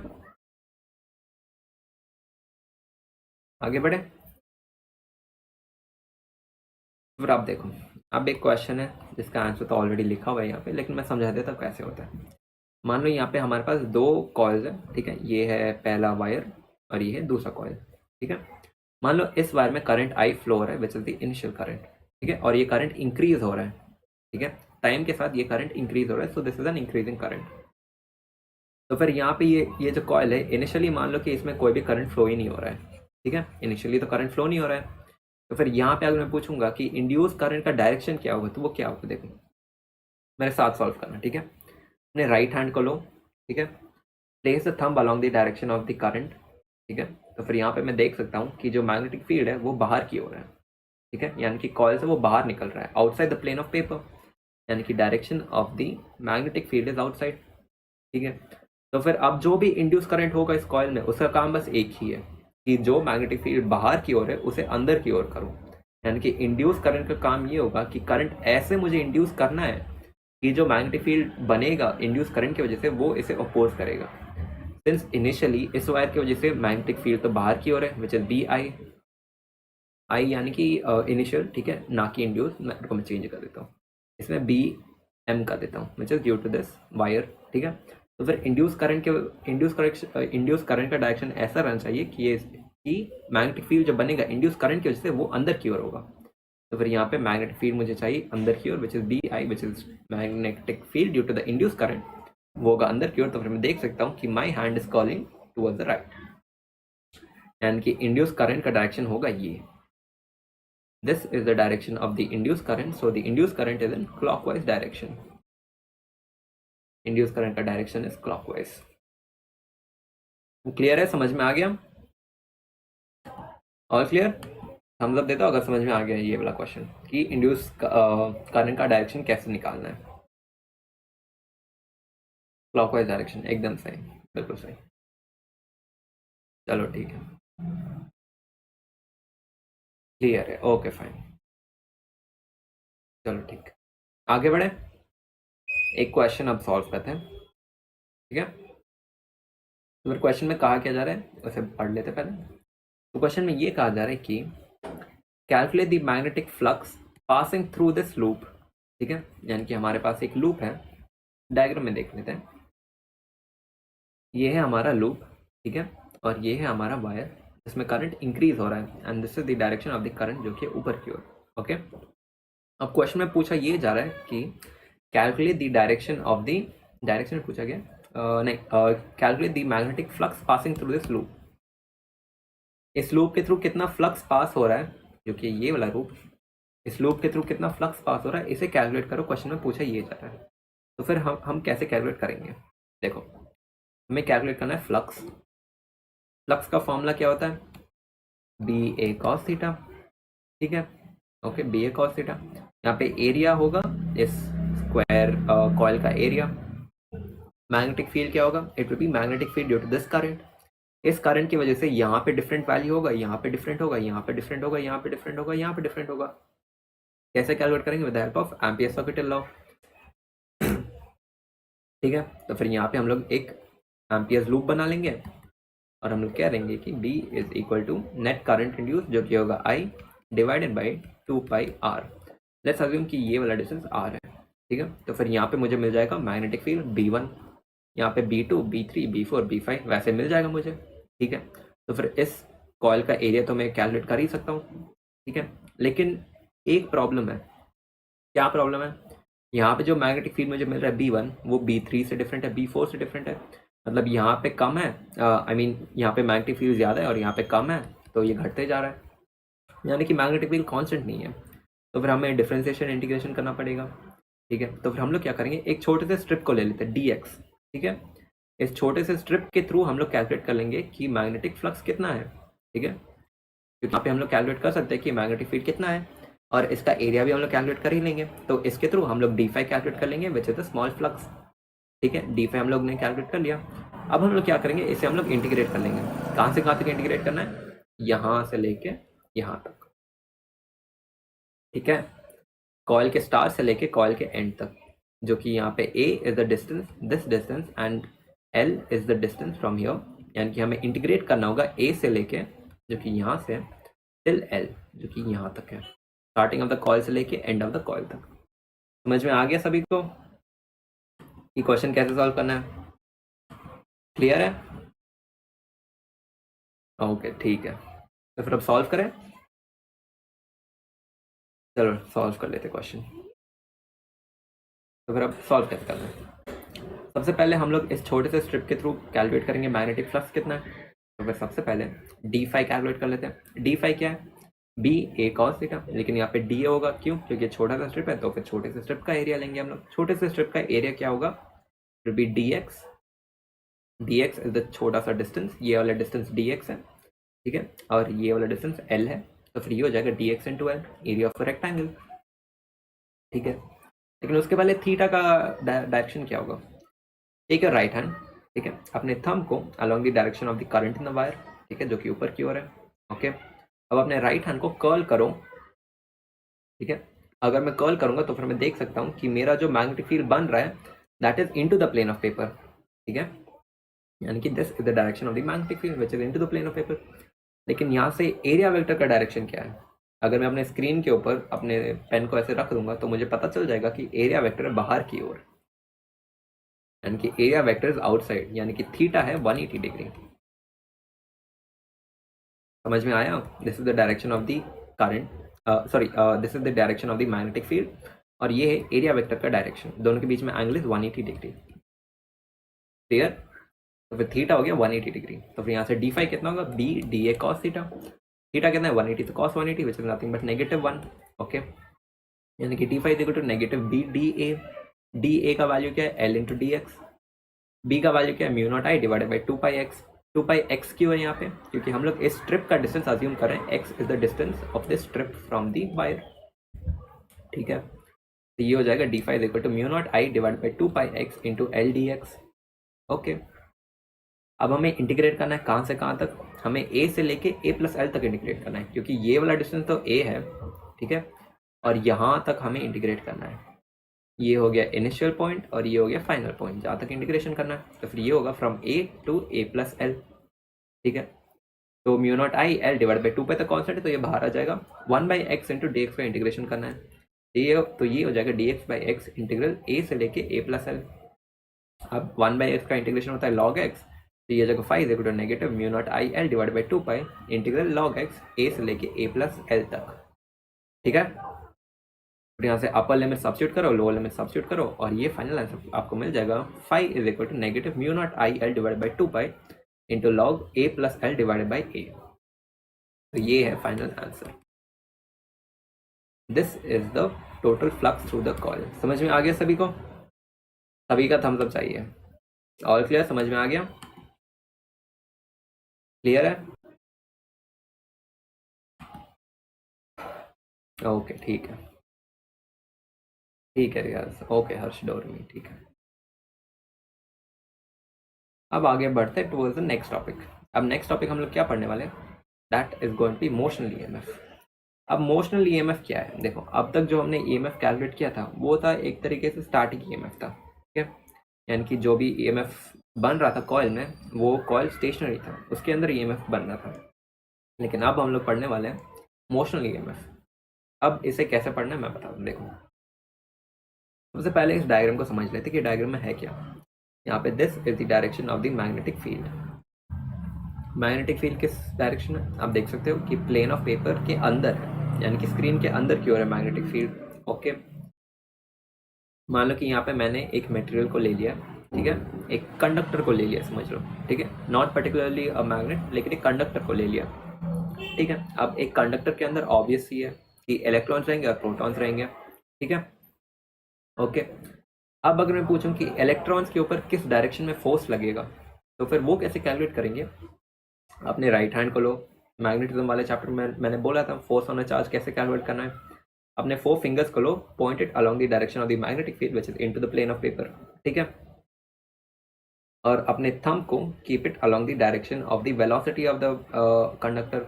यहाँ पे हम लोग देख सकते हैं कि velocity is towards the right hand side of my screen, तो फिर मेरा वेलोसिटी है राइट हैंड साइड में, तो फिर मेरा थंब पॉइंट करेगा राइट हैंड साइड में, ये मेरा राइट है, ठीक है, और मेरा पाम पॉइंट कर रहा है अंदर की ओर।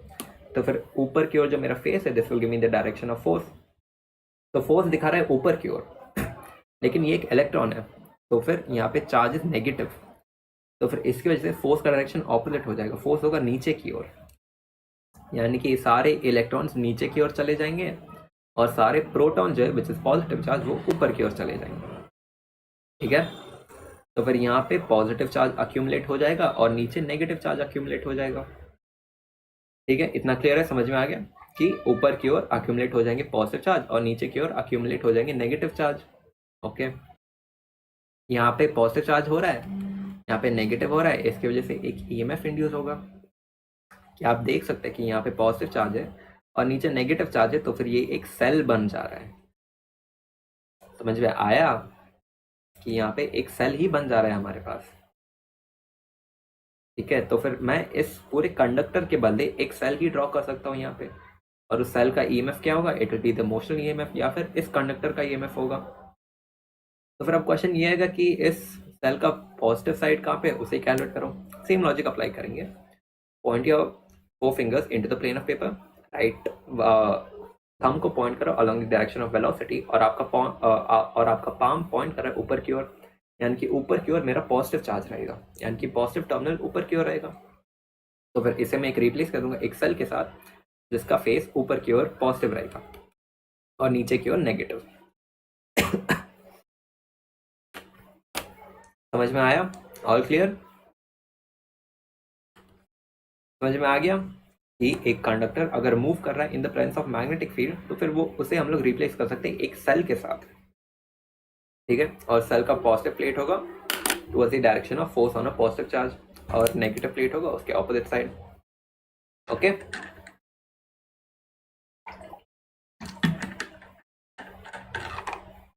चलो ठीक है, आगे बढ़ते हैं। तो फिर आप देखो, सिंस मैं कह रहा हूँ कि ऊपर पॉजिटिव चार्ज बन रहा है और नीचे नेगेटिव चार्ज बन रहा है, तो फिर क्या मैं कह सकता हूँ कि चार्जेस की वजह से एक इलेक्ट्रिक फील्ड भी रहेगा? ऑब्वियस ही बात रहेगा ही, सिंस यहाँ पे पॉजिटिव है नीचे नेगेटिव है, तो फिर ये हो जाएगा डायरेक्शन ऑफ इलेक्ट्रिक फील्ड। ठीक है, तो फिर इलेक्ट्रिक फील्ड की वजह से क्या होगा, चार्जेस के ऊपर मान लो कि मैं एक इलेक्ट्रॉन को कंसिडर कर रहा हूँ, तो फिर इलेक्ट्रिक फील्ड की वजह से ये इलेक्ट्रॉन एक फोर्स एक्सपीरियंस करेगा, और मैग्नेटिक फील्ड की वजह से ये इलेक्ट्रॉन एक फोर्स एक्सपीरियंस करेगा। एफ एम कितना होगा, क्यू वी बी, लेकिन यहाँ पे क्यू कितना है, negative E which is charge of an electron, तो force due to the magnetic field will be negative e into B cross B.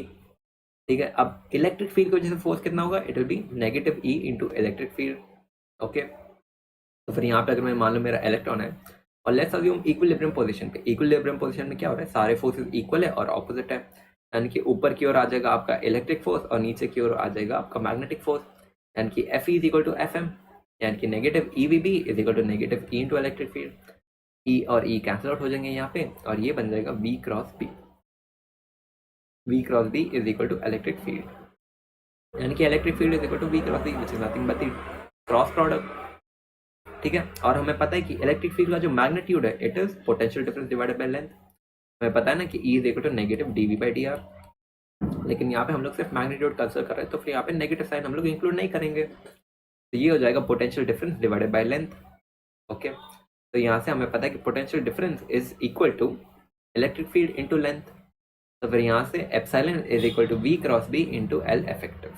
यहाँ पे इलेक्ट्रिक फील्ड के बदले हमने इसे सब्स्टिट्यूट कर दिया इधर, तो इंड्यूस इलेक्ट्रिक फील्ड होगा V cross B into L effective. L effective क्या है, effective length, something similar to the one we learn in previous chapter.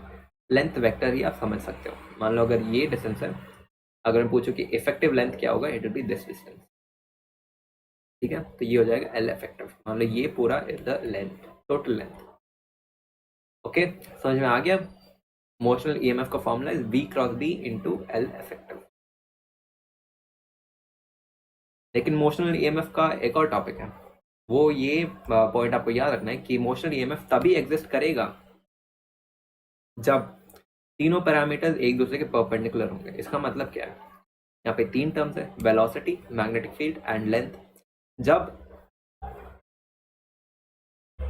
देखो, जब आपका वेलोसिटी मान लो एक्स एक्सिस पे है, ओके, और आपका मैग्नेटिक फील्ड है वाई एक्सिस पे, तो आपके लेंथ को रहना पड़ेगा अलोंग दी जेड एक्सिस, सिर्फ in that situation motional EMF होगा, क्योंकि यहाँ पे हम लोग ले रहे हैं वी क्रॉस बी, यानी कि इन दोनों का प्रोडक्ट जो होगा परपेंडिकुलर रहेगा, वेलोसिटी के भी और मैग्नेटिक फील्ड के भी, और इन दोनों के परपेंडिकुलर वाले प्रोडक्ट को हम लोग मल्टीप्लाई कर रहे हैं लेंथ से।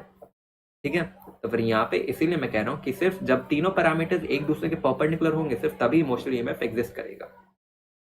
अगर मैग्नेटिक फील्ड और लेंथ दोनों एक्स एक्सिस के अलाउंग है, तो फिर इमोशनल ईएमएफ एग्जिस्ट नहीं करेगा। अगर मैग्नेटिक फील्ड एक्स के, तो फिर लेंथ को या तो वाई एक्सिस के अलाउंग होना पड़ेगा या फिर जेड एक्सिस के अलाउंग। ठीक है, अंडरस्टूड? ऑल क्लियर है? All three must be mutually perpendicular. Only in that case motional EMF will exist. और motional EMF का अगर मैं पूछूं मैग्नीट्यूड कितना होगा, तो it will be BVL. और क्या समझ में आ गया? थम्स अप दो, फिर हम लोग आगे बढ़ेंगे। और क्लियर है? समझ में आ गया? कोई डाउट, कोई भी पॉइंट पे डाउट है तो बता दो, मैं एक्सप्लेन कर दूंगा। क्लियर है? Crystal clear? ओके हर्ष, ओके डोर,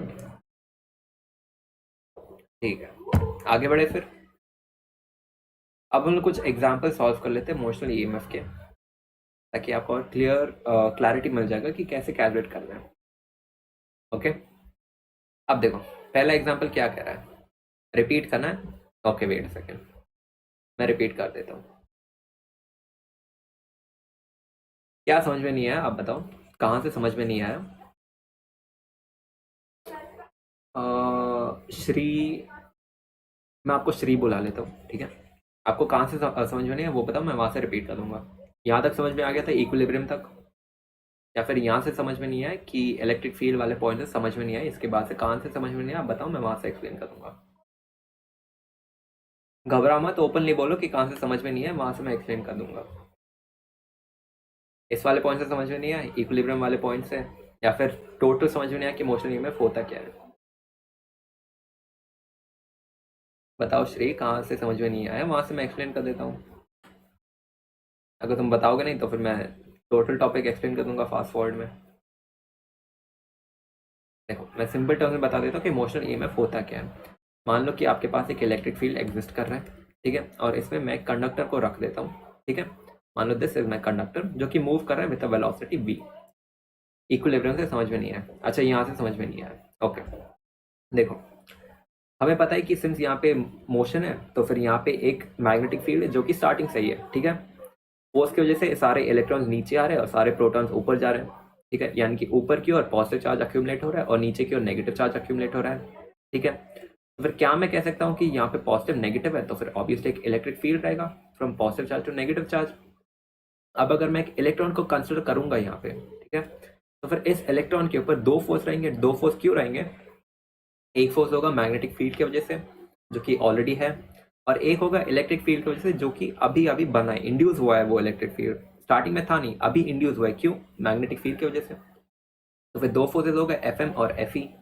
एफ एम का वैल्यू क्या होगा? Force due to magnetic field, it is Q V B which is charge which is negative E which is charge of an electron into V cross B. V क्या है? Velocity of this conductor with which it is moving. B क्या है? Magnetic field, ठीक है। अब F E क्या होगा? Force due to the electric field which is Q into E. Q कितना है? Negative E which is charge of an electron into electric field. तो फिर इक्विलिब्रियम सिचुएशन में क्या होगा? हमें पता है कि यहाँ पे दो फोर्स एक्ट कर रहे हैं, तो फिर इक्विलिब्रियम पे F net is equal to zero, यानी कि जितना मैग्नीट्यूड है force due to magnetic field उतना ही मैग्नीट्यूड होगा force due to the electric field. मानते हो ना? यहाँ तक क्लियर है? थ्री, यहाँ तक तो क्लियर है ना कि इक्विलिब्रियम पे सारे फोर्सेस का नेट विल बी जीरो, यानी कि ऊपर की ओर हमें मिल गया force due to the electric field और नीचे की ओर हो गया force due to magnetic field, ठीक है। At equilibrium F M is equal to F E, क्योंकि इक्विलिब्रियम पे नेट फोर्स जीरो है। एफ एम का वैल्यू इतना है और एफ ई का वैल्यू ये है, दोनों को इक्वल कर दो। नेगेटिव ई दोनों साइड से कैंसिल आउट हो जाएंगे, तो फिर यहाँ से electric field is equal to V cross B, ठीक है। इतना समझ में आ गया ना श्री? आगे बढ़ूं? ओके ठीक है। अब देखो फ्रॉम पोटेंशियल चैप्टर हमें पता है कि electric field is equal to D V by D R, यानी कि electric field is equal to potential difference divided by distance या फिर लेंथ। तो फिर यहाँ से मैग्नीट्यूड ऑफ इलेक्ट्रिक फील्ड कितना होगा? D V by D R which is potential difference divided by length, okay. यहाँ से अगर मैं बोल दूंगा कि potential difference is equal to electric field into length, बिल्कुल सही है, बस इसे रीअरेंज किया मैंने। तो potential difference is equal to electric field into length, okay. तो फिर यहाँ पे इलेक्ट्रिक फील्ड के बदले मैं ये v क्रॉस बी सब्स्टिट्यूट कर देता हूँ, क्योंकि यहाँ पे भी electric field is equal to v cross B. तो फिर पोटेंशियल डिफरेंस जिसे मैं एप्सिलॉन कह रहा हूँ is equal to v cross B into L effective. L effective क्या है? Total length effective, length effective कह सकते हैं हम लोग, ठीक है। तो मोशनल ईएमएफ का जो फॉर्मूला है it is v cross B into L effective. तो ये है फॉर्मूला ऑफ मोशनल ईएमएफ। समझ में आ गया श्री? और ये मोशनल ईएमएफ तभी एग्जिस्ट करेगा जब तीनों पैरामीटर्स एक दूसरे के परपेंडिकुलर होंगे। इसका मतलब क्या है? यानी कि वेलोसिटी को होना चाहिए एक्स एक्सिस के अलोंग, मैग्नेटिक फील्ड होगा मान लो वाई एक्सिस के अलोंग, और जो लेंथ होगा वो होगा जेड एक्सिस के अलोंग, या फिर चेंज भी हो सकता है। मान लो वेलोसिटी अगर वाई एक्सिस के अलोंग है तो फिर मैग्नेटिक फील्ड अगर एक्स एक्सिस के अलोंग है तो फिर लेंथ को रहना पड़ेगा जेड एक्सिस के अलोंग। सिर्फ जब तीनों पैरामीटर्स म्यूचुअली परपेंडिकुलर होंगे सिर्फ दैट केस में मोशनल ईएमएफ एग्जिस्ट करेगा। मान लो अगर वेलोसिटी भी इसी डायरेक्शन में और मैग्नेटिक फील्ड भी इसी डायरेक्शन में तो फिर मोशनल ईएमएफ एग्जिस्ट नहीं करेगा, क्योंकि दोनों सेम डायरेक्शन में म्यूचुअली परपेंडिकुलर तो है ही नहीं, इसलिए motional EMF in this case will not exist. समझ में आ गया श्री?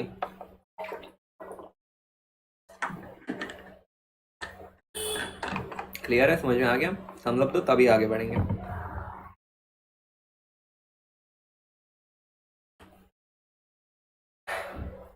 आओ समझ में आ गया?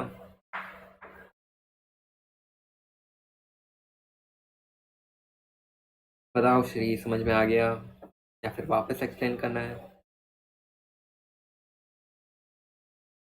ओके पक्का समझ में आ गया? और ना क्रिस्टल क्लियर, समझ में आ गया मोशनल ईएमएफ के बारे में? अगर समझ में नहीं है तो फिर यहाँ पे कुछ एग्जांपल्स है, इसे देख लो, इसके थ्रू आपको पूरा क्लैरिटी मिल जाएगा।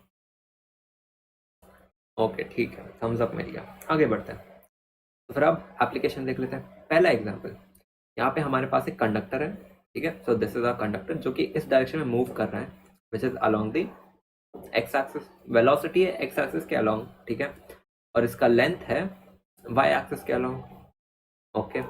और इसका मैग्नेटिक फील्ड भी है एक्स एक्सिस के अलोंग। तो फिर सिंपल चीज में अगर मैं पूछूं क्या मोशन ईएमएफ रहेगा, वेलोसिटी है एक्स एक्सिस के अलोंग, ठीक है, और आपका लेंथ है वाई एक्सिस के अलोंग, और आपका मैग्नेटिक फील्ड है एक्स एक्सिस के अलोंग। तो फिर क्या मोशन ईएमएफ एग्जिस्ट करेगा, देख के बता दो, यहीं से बता दो क्या एग्जिस्ट करेगा या नहीं करेगा। आपका वेलोसिटी भी एक्स में है, मैग्नेटिक फील्ड भी एक्स में, यहाँ पे तो बिल्कुल भी नहीं करेगा। क्यों नहीं करेगा? क्योंकि यहाँ पे म्यूचुअली परपेंडिकुलर है ही नहीं। आपका वेलोसिटी भी इस डायरेक्शन में है, मैग्नेटिक फील्ड भी इसी डायरेक्शन में। फिर अगर मैं फॉर्मूला के हिसाब से भी चलूंगा तो फॉर्मूला क्या कहता है, V cross B dot L. तो वी क्रॉस बी क्या होगा, B I cap into B I cap. अब दोनों का क्रॉस प्रोडक्ट क्या देंगे, जीरो देंगे। तो फिर यहाँ से मैं कह सकता हूँ कि EMF induce will be zero. ये तो मैं डायरेक्टली भी कह सकता था, क्योंकि वेलोसिटी एक्स में और मैग्नेटिक फील्ड भी एक्स में, म्यूचुअली परपेंडिकुलर तो है ही नहीं, तो फिर इंड्यूस ईएमएफ होगा ही नहीं कुछ भी। हाँ बिल्कुल सही, ओके। अब सेकंड एग्जांपल की ओर बढ़ते हैं, ठीक है। यहाँ पे जो मैंने लिखा ना, इस पे प्लीज फोकस मत करो, ये फॉर्मल मेथड है, मैं शॉर्टकट बता दूंगा कैसे सॉल्व करना है। देखो, मान लो यहाँ पे हमारे पास मेरा कंडक्टर है, ठीक है, and this is the direction of velocity. ये है वेलोसिटी का डायरेक्शन, ओके, और ये है लेंथ का direction which is along the Y axis, ठीक है, और मैग्नेटिक फील्ड है अंदर की ओर अलोंग द जेड एक्सिस, ठीक है। फिर मैग्नेटिक फील्ड हो गया मेरा जेड एक्सिस के अलोंग, और लेंथ हो गया मेरा वाई एक्सिस के अलोंग, और velocity makes an angle of theta with the length. यहाँ पे थीटा है, ठीक है, यानी कि मैं वेलोसिटी को स्प्लिट कर सकता हूँ उसके कॉम्पोनेंट्स में। अलोंग द एक्सिस कॉम्पोनेंट मुझे मिल जाएगा वी कॉस थीटा, और परपेंडिकुलर मुझे मिल जाएगा वी साइन थीटा, यानी कि वी कॉस थीटा भी है और वी साइन थीटा भी है। वी कॉस थीटा है अलोंग द वाई एक्सिस और V sine theta along the X axis. तो फिर ध्यान से देखो, बी और एल म्यूचुअली परपेंडिकुलर है, बिल्कुल है, यहाँ तक सही है। लेकिन अगर मैं कंसिडर करूंगा वी कॉस थीटा, वो हो जाएगा वाई एक्सिस के अलोंग, तो फिर यहाँ पे तो मोशन ईएमएफ होगा नहीं, यानी कि कॉस थीटा हमें कंसिडर ही नहीं करना है। अगर मैं साइन थीटा को देखूं तो वो एक्स एक्सिस के अलोंग है, यानी कि B is along Z axis, length is along Y axis, और velocity is along X axis, जो कि बिल्कुल सही है। तीनों म्यूचुअली परपेंडिकुलर मुझे मिल रहा है। तो फिर in this case EMF will exist अगर मैं वी साइन थीटा कंसिडर करूंगा। वेलोसिटी का वो वाला कॉम्पोनेंट जो कि म्यूचुअली परपेंडिकुलर है, वो है वी साइन थीटा। फिर यहाँ पे इंड्यूस ईएमएफ क्या होगा, B V sine theta dot L effect. समझ में आया? क्लियर है कि यहाँ पे क्यों मैंने वी कॉस थीटा कंसिडर नहीं किया और क्यों वी साइन थीटा कंसिडर किया था? क्योंकि वी साइन थीटा ही म्यूचुअली परपेंडिकुलर था और V cos theta was not mutually perpendicular. Clear? आगे बढ़े? ओके ठीक है, ओके ठीक है, ठीक है, ओके हर्ष, ओके डोर, समझ में आ गया। बाकी सब सो रहे क्या? बाकी सब भी बताओ, समझ में आ गया ना? नेक्स्ट एग्जाम्पल की ओर बढ़े? चलो ठीक है, नेक्स्ट एग्जाम्पल की ओर बढ़ते हैं। नेक्स्ट एग्जाम्पल क्या कहता है, मान लो यहाँ पे दिस इज माई कंडक्टर जो कि एक वी शेप में है, बूमरैंग के शेप में, ठीक है। तो फिर यहाँ पे this is theta 1 and this is theta 2, okay, और मैग्नेटिक फील्ड है अंदर की ओर which is along the Z axis, ठीक है। और मेरा जो वेलोसिटी है it is in this direction which is along the negative X axis, ठीक है। वेलोसिटी है जेड एक्सिस में और सॉरी वेलोसिटी है एक्स एक्सिस में और magnetic field is along the Z axis, okay. लेकिन यहाँ पे लेंथ वेक्टर यानी कि एल इफेक्टिव में क्या कंसिडर करूंगा?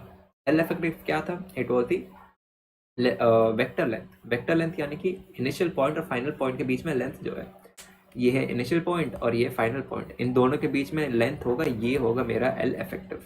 ये पूरा लेंथ मुझे कंसिडर नहीं करना है, L1 L2, ये डिस्टेंस है L1 और ये डिस्टेंस है L2।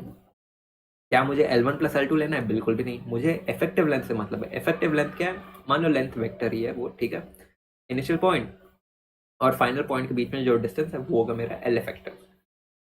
तो फिर एल इफेक्टिव यहाँ पे दिया नहीं गया, लेकिन मैं देख सकता हूँ कि L effective is along the Y axis, यानी कि लेंथ हो गया मेरा अलोंग वाई एक्सिस। तो फिर सीधे सीधे बताओ क्या मोशनल ईएमएफ एग्जिस्ट करेगा इस सिचुएशन में? बताओ।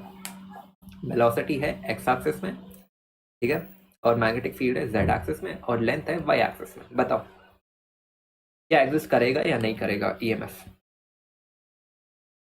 बिल्कुल करेगा। तीनों म्यूचुअली परपेंडिकुलर है, एक्स वाई एंड जेड, तो फिर एग्जिस्ट तो करेगा, इतना तो क्लियर है। अब कैलकुलेट करते हैं कि कितना एग्जिस्ट करेगा, वैल्यू क्या है उसका, तो कैलकुलेट कर लेते हैं। हमें कैलकुलेट करना है एल इफेक्टिव, जो कि ये वाला लेंथ, यहाँ से दिस इज थीटा, ओके। यहाँ से अगर मैं पूछूंगा कि साइन थीटा का वैल्यू क्या है, तो फिर sine theta 1 is equal to opposite, which is, मान लो इसे मैं कर रहा हूँ x1, दिस इज x2 समझ लो, ऑपोजिट जो कि होगा x1 divided by hypotenuse which is L1। तो फिर x1 का वैल्यू क्या होगा, साइन थीटा इंटू L1, तो फिर यहाँ पे L1 साइन थीटा मैंने लिख दिया। सिमिलरली इसका लेंथ होगा L2 इंटू साइन थीटा 2, तो फिर यहाँ पे टोटल लेंथ हो गया L1 sign theta 1 plus L2 sine theta 2, ठीक है। तो फिर उसे यहाँ पे एल इफेक्टिव तो हमें मिल गया L1 sign theta 1 plus L1 sine theta 2, ठीक है। तो फिर इंड्यूस ईएमएफ क्या होगा, BV into L effective, B into V into L effective का वैल्यू क्या है, L1 sine theta plus L2 sine theta 2। समझ में आ गया? थम्स अप दो, क्लियर है, तभी हम लोग आगे बढ़ेंगे। पूरा कंफर्मेशन चाहिए तभी हम लोग आगे बढ़ेंगे। अगर सबको समझ में आ गया कि effective length in this case Q हमने लिया L1 plus sign theta 1 plus L2 sine theta 2।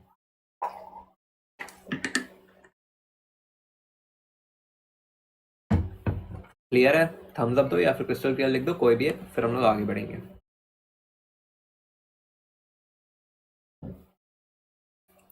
बताओ क्लियर है ना, आगे बढ़े?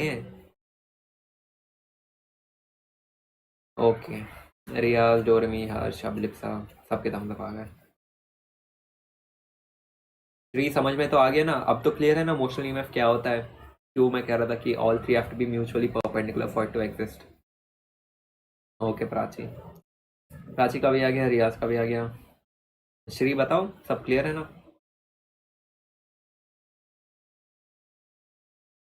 ओके थम्स अप मिल गया, ठीक है। अब आगे बढ़ते हैं। तो अब हम लोग क्या देखेंगे, अब ये एक स्पेशल सिचुएशन हो जाता है विच इज रोटेशनल ईएमएफ भी हम लोग कहते हैं इसे, ठीक है। तो फिर अब क्या हो रहा है, यहाँ पे मेरे पास एक करंट कैरिंग वायर है जिसमें करंट आई है, ठीक है, और ये करंट बढ़ रहा है, ठीक है, कॉन्स्टेंटली बढ़ ही रहा है। तो फिर इस करंट की वजह से एक मैग्नेटिक फील्ड होगा, डायरेक्शन क्या होगा, राइट हैंड को लो, thumb along the direction of the current, और मेरा पाम रोल हो रहा है into the plane of paper, ठीक है, ऐसे अंदर की ओर। तो फिर this is the direction of the magnetic field into the plane of paper, okay. मान लो ये जो मेरा कंडक्टर है वो ऐसे रिवॉल्व हो रहा है, ऐसे ये घूम रहा है, क्या है, कैसे दिखाऊं। मान लो अगर ये मेरा करंट कैरिंग वायर है जिसमें करंट आई फ्लो हो रहा है, तो फिर ये मेरा कंडक्टर है जो कि इस वायर के एकदम आसपास घूम रहा है, ऐसे घूम रहा है, ठीक है। तो फिर इन दिस केस पूछा जाता है कि ईएमएफ कितना होगा बताओ, मोशनल ईएमएफ कितना होगा बताओ। तो उसे कैसे कैलकुलेट करना है मैं बताता हूँ, देखो ये तो मेरा कंडक्टर है जो कि इस डायरेक्शन में मूव कर रहा है विच इज वेलोसिटी v के साथ, ठीक है, और ये हो गया लेंथ ऑफ द कंडक्टर जो कि l है, ओके, और ये है करंट ऑफ द कंडक्टर और मैग्नेटिक फील्ड है अंदर की ओर, ठीक है। तो इस केस में मोशनल ईएमएफ कितना होगा, it will be bv into L effective. लेकिन यहाँ पे एल इफेक्टिव क्या होगा, क्या एल इफेक्टिव कांस्टेंट होगा, नहीं, यहाँ पे इफेक्टिव लेंथ चेंज रहे, यहाँ पे बढ़ रहा है बढ़ रहा है बढ़ रहा है बढ़ रहा है बढ़ रहा है। इस पॉइंट पे इफेक्टिव लेंथ जो है वो इतना है, और इस पॉइंट पे जो इफेक्टिव लेंथ है वो इतना है, यानी कि इफेक्टिव लेंथ चेंज हो रहा है। तो फिर हम लोग क्या करेंगे, हम लोग सबसे पहले एक छोटे से एलिमेंट के लिए कैलकुलेट करेंगे मोशनल ईएमएफ, और फिर इंटीग्रेट कर लेंगे, टोटल मोशनल ईएमएफ मिल जाएगा। सबसे पहले इस छोटे से एलिमेंट को लेते हैं dx, ठीक है, मान लो इसका लेंथ इज dx, और dx है eight a distance x from the wire, ये वाला डिस्टेंस इज x, ठीक है। तो सबसे पहले मैं dx के लिए मोशनल ईएमएफ कैलकुलेट कर लेता हूँ। तो de which is a small motional EMF, it will be bv into dx, ठीक है। यहाँ पे velocity into magnetic field into dx, okay, लेकिन मैग्नेटिक फील्ड का वैल्यू कितना होगा, mu naught I divide by 2πx, ampere circuit law apply कर दो। तो d is equal to mu naught I divide by 2πx into v dx, ठीक है। अब हम लोग क्या करेंगे, v को लेफ्ट हैंड से ले लो और x को नीचे लेके आ जाओ। तो de is equal to mu naught I we divide by 2π into dx divided by x, ये है de which is a small motional EMF. अब मुझे इंटीग्रेट करना पड़ेगा अगर मुझे टोटल मोशनल ईएमएफ चाहिए इस पूरे रॉड में कितना आ रहा है, ठीक है। तो वो कैसे कैलकुलेट करेंगे, इंटीग्रेट कर दो, सिंपल है, de का इंटीग्रेशन कर दो, कहाँ से लेके कहाँ तक, यहाँ से लेके यहाँ तक, काफ़ी स्टूडेंट्स क्या करेंगे, वो लोग यहाँ से लेके यहाँ तक इंटीग्रेट करेंगे, वहीं पे स्टूडेंट्स फंसते हैं। वो हमें नहीं करना है, हमें इंटीग्रेट करना है इस पॉइंट से लेके इस पॉइंट तक इंटीग्रेशन करना है हमें बस। इस पॉइंट का डिस्टेंस इज ए और ये वाला डिस्टेंस इज एल, तो फिर इस पॉइंट का पूरा distance will be A plus L. समझ में आया क्यों ए प्लस एल तक इंटीग्रेशन करना है? तो फिर लोअर लिमिट होगा ए और अपर लिमिट होगा ए प्लस एल। 1/x का इंटीग्रेशन होता है log x, तो फिर यहाँ पे log x जो क्या हो जाएगा log e log the base e into A plus L minus log a। ठीक है, तो EMF is equal to mu naught I we divide by 2 into log e a plus L divide by a। तो ये हो गया final motion EMF induced. समझ में आ गया कैसे करना है? क्लियर है? समझ में आ गया कैसे सॉल्व करना था? थम्स अप दो फिर ही आगे बढ़ेंगे। Clear?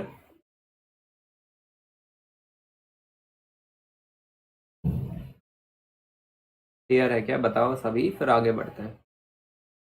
Okay Riyaz clear, Abhilipsa clear, Prachi clear, Harsh clear. Okay three clear है ना? क्लियर हो रहा है मोशनल EMF?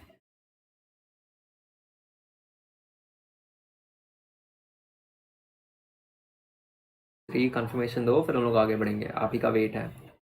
ओके डोरमी, डोरमी को भी समझ में आ गया।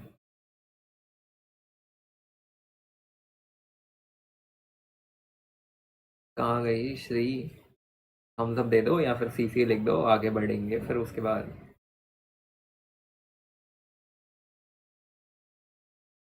ओके ठीक है, फाइनली थम्स अप आ गया, तो अब आगे बढ़ते हैं।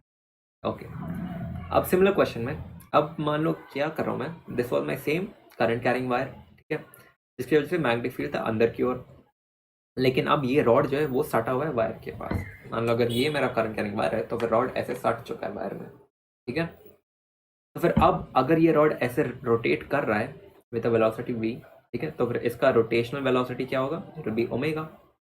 तो फिर in this case motional EMF कितना होगा, DE will be BV into DX, क्योंकि हम लोग छोटे से एलिमेंट के लिए कैलकुलेट कर लेते हैं DX वाले एलिमेंट के लिए which is at a distance x। Okay तो हमें पता है कि V is equal to omega r, rotational motion 11th standard का, ठीक है। तो फिर V के बदले हम लोग ओमेगा r भी लिख सकते हैं। मान लो यहाँ पे हमें रोटेशनल वेलोसिटी दिया गया विच इज ओमेगा, और आपको V दिया ही नहीं गया क्वेश्चन में, तो फिर हम लोग क्या करेंगे, हमें पता है कि V is equal to omega r, तो फिर यहाँ से V के बदले हम लोग ओमेगा r सब्स्टिट्यूट कर देंगे। यहाँ पे रेडियस कितना है, वो x होगा which is the distance of dx, फिर यहाँ से DE is equal to B omega x dx। अब अगर मुझे टोटल कैलकुलेट करना है तो फिर मुझे करना होगा integration, integral DE is equal to integral B omega x dx। Okay D और ओमेगा तो कॉन्स्टेंट वैल्यू, तो वो बाहर आ जाएंगे। मुझे इंटीग्रेट करना है x dx का इंटीग्रेशन क्या आता है, एक्स स्क्वायर बाई 2, उसे मैं यहाँ पे सब्स्टिट्यूट कर दूंगा। कहाँ से लेके कहाँ तक इंटीग्रेशन करना है, 0 से लेके L तक इंटीग्रेट करना है। यहाँ पे हम लोग a to a plus L नहीं कर रहे, यहाँ पे डायरेक्टली हम लोग 0 से शुरू करते हैं, क्योंकि ये यहाँ पर सटा हुआ है एकदम। ओके और ये है टोटल लेंथ L, तो फिर यहाँ पे lower limit is 0 and upper limit is capital L, तो epsilon is equal to B omega into X square divide by 2 integral 0 से लेके L तक। तो ये हो जाएगा EMF is equal to B omega L square by 2 या फिर half B omega L square.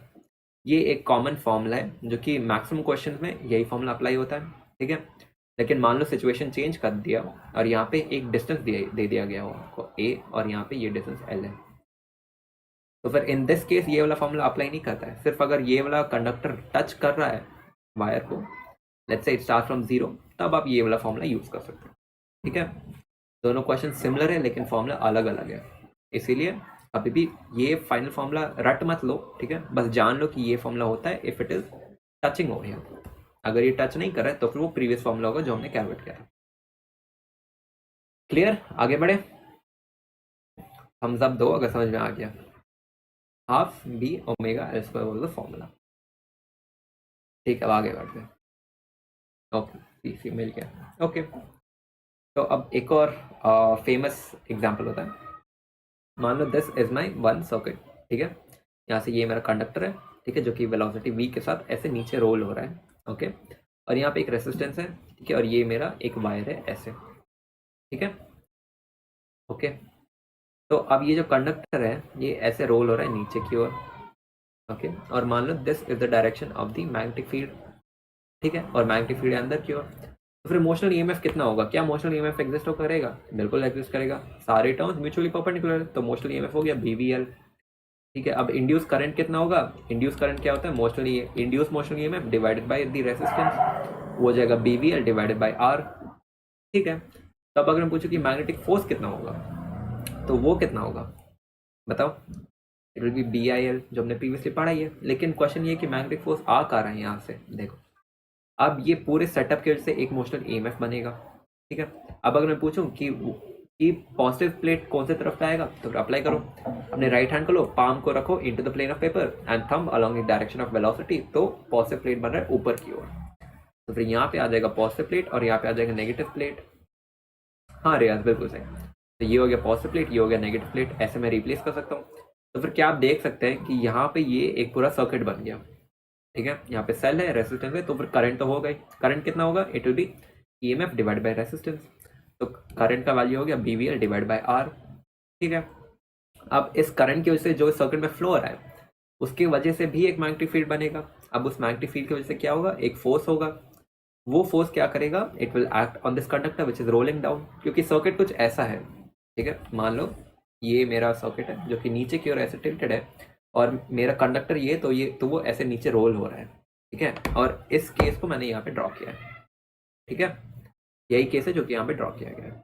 तो फोर्स क्या होगा? Force will be B I L. ठीक है, अब आई का वैल्यू क्या है वो तो यहाँ पे हमने कैलकुलेट किया ही है। फिर आई का वैल्यू यहाँ पे सब्स्टिट्यूट कर दो, यहाँ पे आई का वैल्यू ले लो, यहाँ पे सब्स्टिट्यूट कर दो, तो फोर्स हो गया B into B V L divide by R into L. तो फोर्स हो जाएगा B square L square B divide by R, और ये होगा ऑपोजिट डायरेक्शन में। क्यों? बिकॉज क्योंकि यहाँ पे अगर आप कैलकुलेट करेंगे with the right hand palm rule the direction of force, फिर वो आप कैलकुलेट करके देख लो किस डायरेक्शन में होगा। It will be towards the left hand side, जो कि होगा इस डायरेक्शन में फोर्स एक्ट करेगा। ये फोर्स जो एक्सेलरेशन इस साइड में इसे अपोज करेगा, यानी कि डिसेलरेट होगा। और फोर्स का वैल्यू कितना होगा? It will be B square L square V divide by R. अगर कोई पूछे पावर कितना होगा, पावर हमें पता है कि power is equal to force into velocity. Force का वैल्यू है जो हमने कैलकुलेट किया, उसे यहाँ पे सब्स्टिट्यूट कर दो, वेलोसिटी मल्टीप्लाई कर लो, तो आपको मिल जाएगा power is B square L square V square divide by R. Clear है? समझ में आ गया? कोई दिक्कत? कोई दिक्कत तो नहीं है ना? All clear?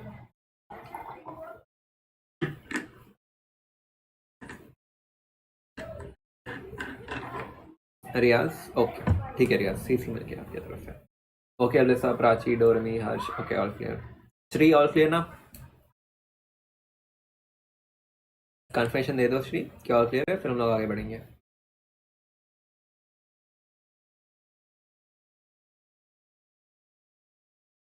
कहाँ गई श्री? कन्फर्मेशन तो दे दो आगे बढ़ने के लिए।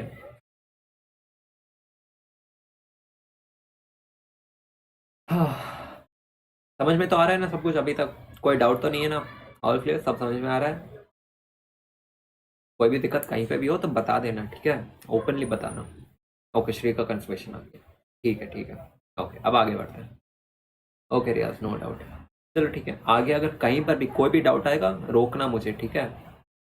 डरना मत कि बीच क्लास में रोकना पड़ रहा है एवरीथिंग, बस बोलो कि यहाँ पे ये समझ में नहीं है, मैं एक्सप्लेन कर दूंगा वापस। ओके ठीक है, अब नेक्स्ट टॉपिक है सेल्फ इंडक्टेंस, जो हम लोग पढ़ने वाले हैं। अब सेल्फ इंडक्टेंस को पहले मैं एक्सप्लेन कर देता हूँ कि सेल्फ इंडक्टेंस होता क्या है। ठीक है, ये होता है ड्यू टू एन इंडक्टर। इसे समझते हैं पहले। इंडक्टर का डायग्राम जो है वो ऐसे रहता है, this is the symbol for an inductor. Okay, अब समझते हैं कि सेल्फ इंडक्टेंस होता क्या है। मान लो कि मेरे पास एक कॉइल है and this is my inductor, कुछ ऐसे। ओके, यहाँ पे करंट आई ऐसे फ्लो हो रहा है जो कि इंडक्टर के थ्रू भी जाएगा और वापस इस सेल में आ जाएगा। ओके ठीक है, तो अब तक हम लोग क्या देख रहे थे कि ओके श्री, ऑल क्लियर, ठीक है।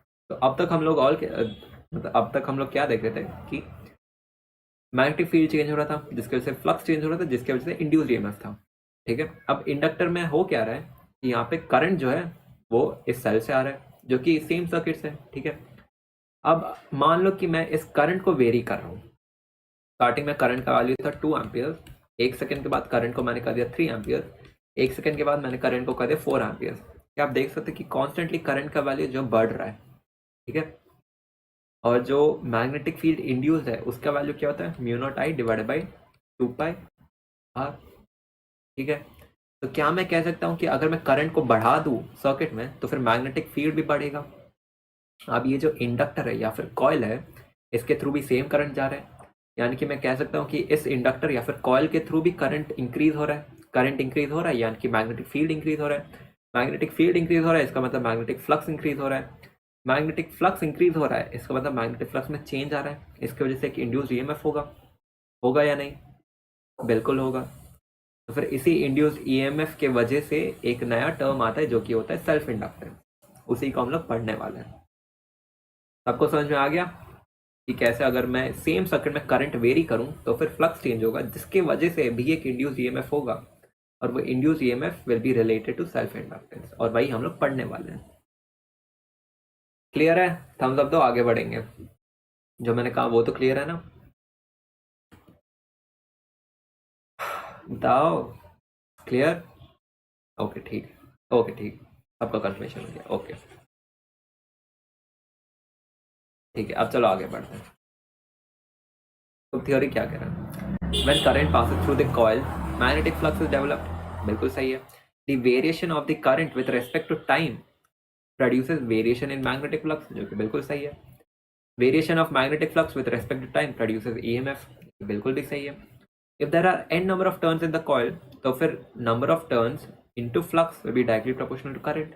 क्योंकि अगर मैं करंट बढ़ा रहा हूँ तो फिर मैग्नेटिक फील्ड बढ़ रहा है, फील्ड बढ़ रहा है तो फिर फ्लक्स भी बढ़ेगा, है ना? क्योंकि flux is also proportional to magnetic field. ठीक है, तो फिर यहाँ से मैं कह सकता हूँ कि n five directly proportional to I which is current. ठीक है, तो फिर यहाँ से n five is proportional to current. अगर मुझे ये वाला सिंबल हटाना है तो फिर एक कांस्टेंट इंट्रोड्यूस करना है। वो कांस्टेंट को मान लो मैं कह रहा हूँ L, यानी कि n five is equal to Li। इसी L को हम लोग कहते हैं सेल्फ इंडक्टेंस। समझ में आया? ये जो कांस्टेंट है इससे हम लोग कहते हैं सेल्फ इंडक्टेंस, जो कि डिफरेंट कंडक्टर्स के लिए डिफरेंट वैल्यू रहता है सेल्फ इंडक्टेंस का। इसका मान लो सेल्फ इंडक्टेंस 10 हेनरी है, फिर दूसरे कंडक्टर का मान लो होगा 2 हेनरी। डिपेंड करता है कंडक्टर्स के ऊपर। ओके, तो फिर यहाँ से L is the coefficient of self inductance, sorry L is the coefficient of self induction या फिर इंडक्टेंस हम लोग कहते हैं। ठीक है, और इसे हम लोग सेल्फ इंडक्टेंस क्यों करते हैं, समझ में आया?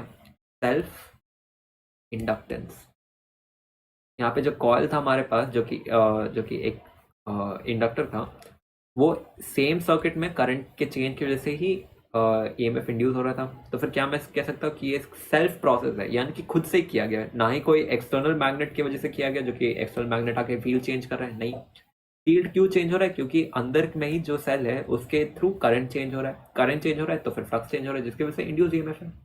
तो फिर ये एक सेल्फ प्रोसेस है, मतलब सेल के अंदर, सॉरी आई मीन सर्किट के अंदर ही हो रहा है ना, बाहर से तो कोई मैग्नेट आ नहीं रहा है।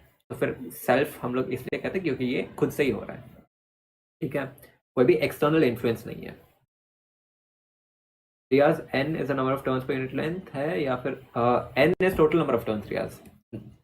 ठीक है, n is the total number of turns. यहाँ पे this is total number of turns, not number of turns per unit length, total number of turns into flux. ठीक है, तो फिर यहाँ से अगर मैं बोलूँ कि n five is equal to L I, तो फिर L हो जाएगा n five divide by I, और इसका इसे हम लोग कहते हैं इंडक्टेंस। इसका वैल्यू होता है वेबर पर एम्पियर या फिर हेनरी भी कह सकते हैं, ऐसा यूनिट हेनरी होता है। ओके,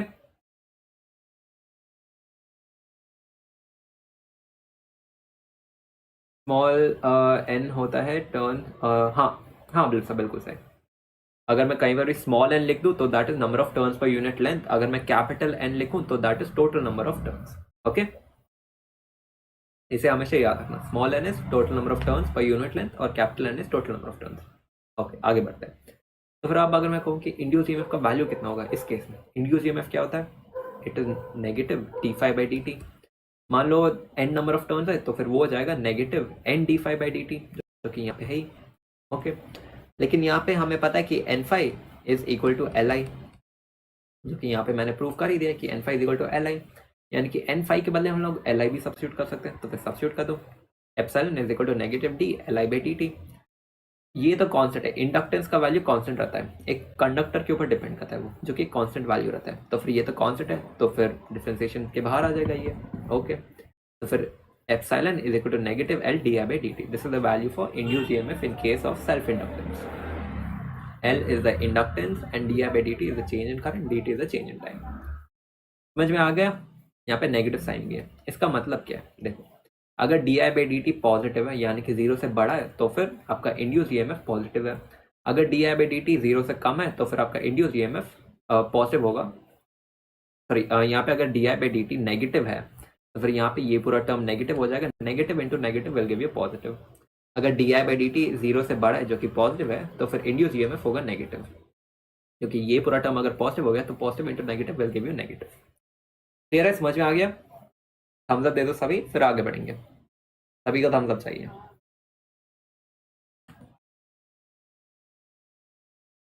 इंडक्टेंस क्या है? It is the electrical inertia and it opposes the change in current. Okay, and एक इंडक्टर जो है ना, इंडक्टर का काम क्या है? जैसे हमें पता था कि कैपेसिटर जो है वो चार्ज स्टोर करता है, वैसे ही एक इंडक्टर जो है ना, it stores energy in the form of magnetic field. ठीक है, जो कैपेसिटर था वो चार्ज स्टोर करता था, लेकिन इंडक्टर एनर्जी स्टोर करता है in the form of magnetic field. And inductance is nothing but the electrical inertia, हम लोग कहते हैं इंडक्टेंस को। Okay, crystal clear? Okay Shri, signal मिल गया श्री की तरफ।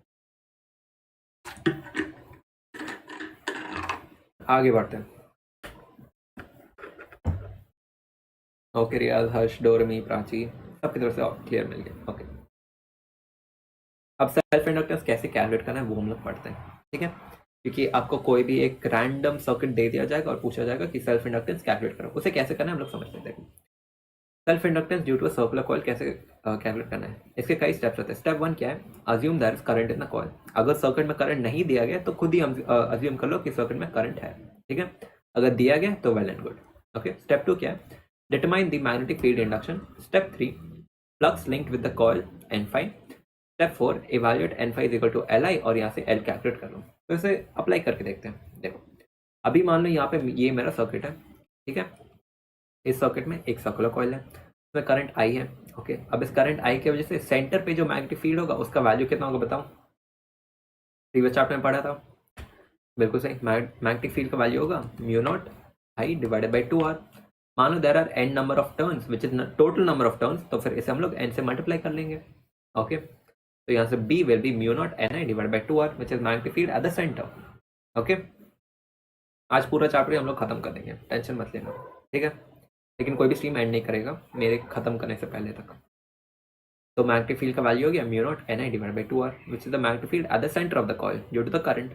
ठीक है, तो फ्लक्स कितना होगा? Which is total number of turns into flux. Total flux होगा total number of turns into flux, यानी कि N5।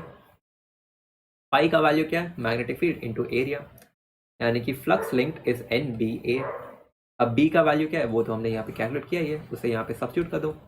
तो n into mu naught Ni divide by 2R।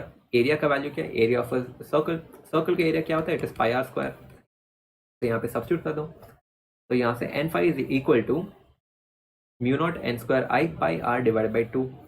ठीक है, यानी कि टोटल फ्लक्स लिंक जो कि N5 होता है उसका वैल्यू इतना है। ठीक है, और हमें पता है कि N5 is equal to Li। Previously हमने सॉल्व किया था ना कि N5 is equal to Li, तो फिर यहाँ से L कितना है? It is N5 divided by I।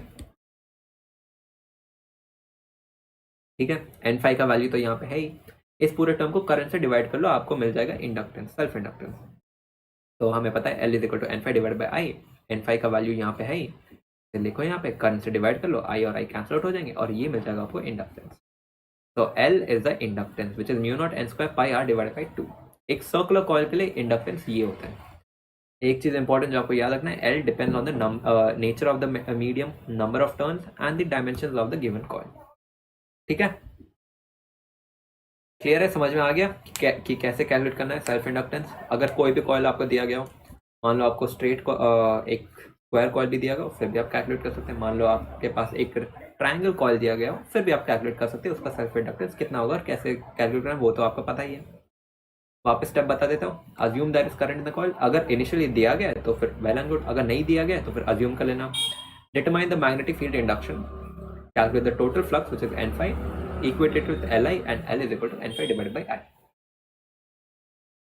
Clear है? आगे बढ़े, चलो ठीक है।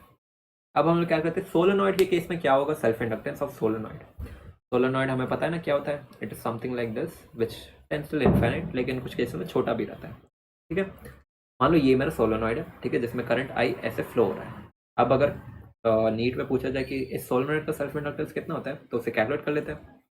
देखो, magnetic field due to solenoid हमें पता है which is B is equal to mu naught N I. यहाँ पे स्मॉल एन है, number of turns per total number of turns divided by total length, number of turns per unit length है small n. Riyaz ध्यान देना, small n है यहाँ पे, ठीक है। तो हमें पता है कि small N is equal to N divided by L, तो फिर उसी चीज को मैं यहाँ पे सब्स्टिट्यूट कर देता हूँ। तो B is equal to mu naught N I divided by L, capital N total number of turns divided by length, okay, ठीक है। तो यहाँ से फ्लक्स लिंक कितना होगा, इट विल बी N5, ठीक है। आफ्ताब क्या आप एनसीईआरटी लाइन बाय लाइन करा सकते हैं? वो भी हम लोग कराएंगे, शिव बैच के बाद वही आने वाला है, एनसीईआरटी लाइन बाय लाइन भी हम लोग पढ़ाएंगे, ठीक है। ओके, ध्यान दो यहाँ पे। तो फ्लक्स लिंक कितना होगा, it will be N5 which is total number of turns, capital N areas total number of turns into flux. Flux कितना होता है, it is magnetic field into area, यानी कि N इनटू B है, ठीक है। अब B का ये पूरा टर्म अब यहाँ तक इसे कैंसिल कर दो, ठीक है। तो यहाँ से magnetic field into area, magnetic field यहाँ पे हमने कैलकुलेट कर ही लिया है, उसे यहाँ पे सब्स्टिट्यूट कर दो, N into mu naught N I L divided into area, ठीक है। तो N इंटू एन मल्टीप्लाई हो जाएगा, तो ये हो जाएगा N5 is equal to mu naught N square A I divide by L, ठीक है। तो हमें पता है कि N5 is equal to L I, यानी कि L is equal to N5 divide by I, ठीक है। तो यहाँ से L is equal to N5 divide by N5 का वैल्यू यहाँ पे हमने कैलकुलेट कर ही लिया है, इसे करंट से डिवाइड कर लो, आपको इंडक्टेंस मिल जाएगा which is mu naught N square A divided by L. तो L is equal to mu naught small N square A L, ये भी आप लिख सकते हैं। क्लियर, थम्स अप दो, फिर आगे बढ़ते हैं। सबको समझ में आ गया ना? सब थम्स अप दो अगर समझ में आ गया, फिर हम लोग आगे बढ़ेंगे। ओके, अब लिप्सा, प्राची, रियाज, डोरमी, श्री समझ में आ गया, हर्ष ओके समझ में आ गया, जितने भी देख रहे सबको समझ में आ गया ना? अगर कहीं भी समझ में नहीं है तो बताओ, वहां से मैं एक्सप्लेन कर दूंगा, ठीक है, डरो मत, ओपनली बताओ। आगे बढ़े, क्लियर है, इसके पास कोई डाउट नहीं है ना? प्लीज समझ में आ गया, आगे बढ़ रहे हैं अब हम, ओके चलो ठीक है। अब अगर मैं पूछूं कि एक टोरॉइड का सेल्फ इंडक्टेंस कितना होता है, तो उससे भी कैलकुलेट कर लेते हैं। मान लो ये मेरा टोरॉइड है, ठीक है, जिसका रेडियस आर है यहाँ पे, okay, this is the radius r. तो magnetic field of a toroid हमें पता है कि mu naught capital N I divide by 2 pi r होता है। यहाँ पे कैपिटल एन है टोटल नंबर ऑफ टर्न्स, ठीक है, रियाज, यहाँ दिस कैपिटल एन। तो फ्लक्स में पता है कि flux is equal to B A magnetic field into area, magnetic field इतना है और एरिया हो जाएगा एरिया ऑफ दिस टोरॉइड। अगर एरिया का वैल्यू दिया गया तो फिर वेलन को डायरेक्टली सब्स्टिट्यूट कर देना, यहाँ पे हम लोग ए लिख देते हैं एरिया के बदले, ओके। तो ये हो जाएगा mu naught N I divide by 2 pi R into area. तो N5 is equal to this whole value, यहाँ पे फाई का वैल्यू इतना है और हमें कैलकुलेट करना है N5, यानी कि इस पूरे टर्म को n से मल्टीप्लाई करना है, तो वो हो जाएगा n square mu naught I A divide by 2 pi R. हमें पता है कि N5 is equal to L I, तो फिर L is equal to N5 divide by I, यानी कि N5 को करंट से डिवाइड कर दो, आपको इंडक्टेंस मिल जाएगा। इस पूरे टर्म को अगर मैं करंट से डिवाइड करूंगा तो ये कैंसिल हो जाएंगे और आपको मिल जाएगा कि L is equal to n square mu naught A divided by 2 pi R. This is this is the inductance of a toroid. समझ में आ गया? 3 समझ में आ गया?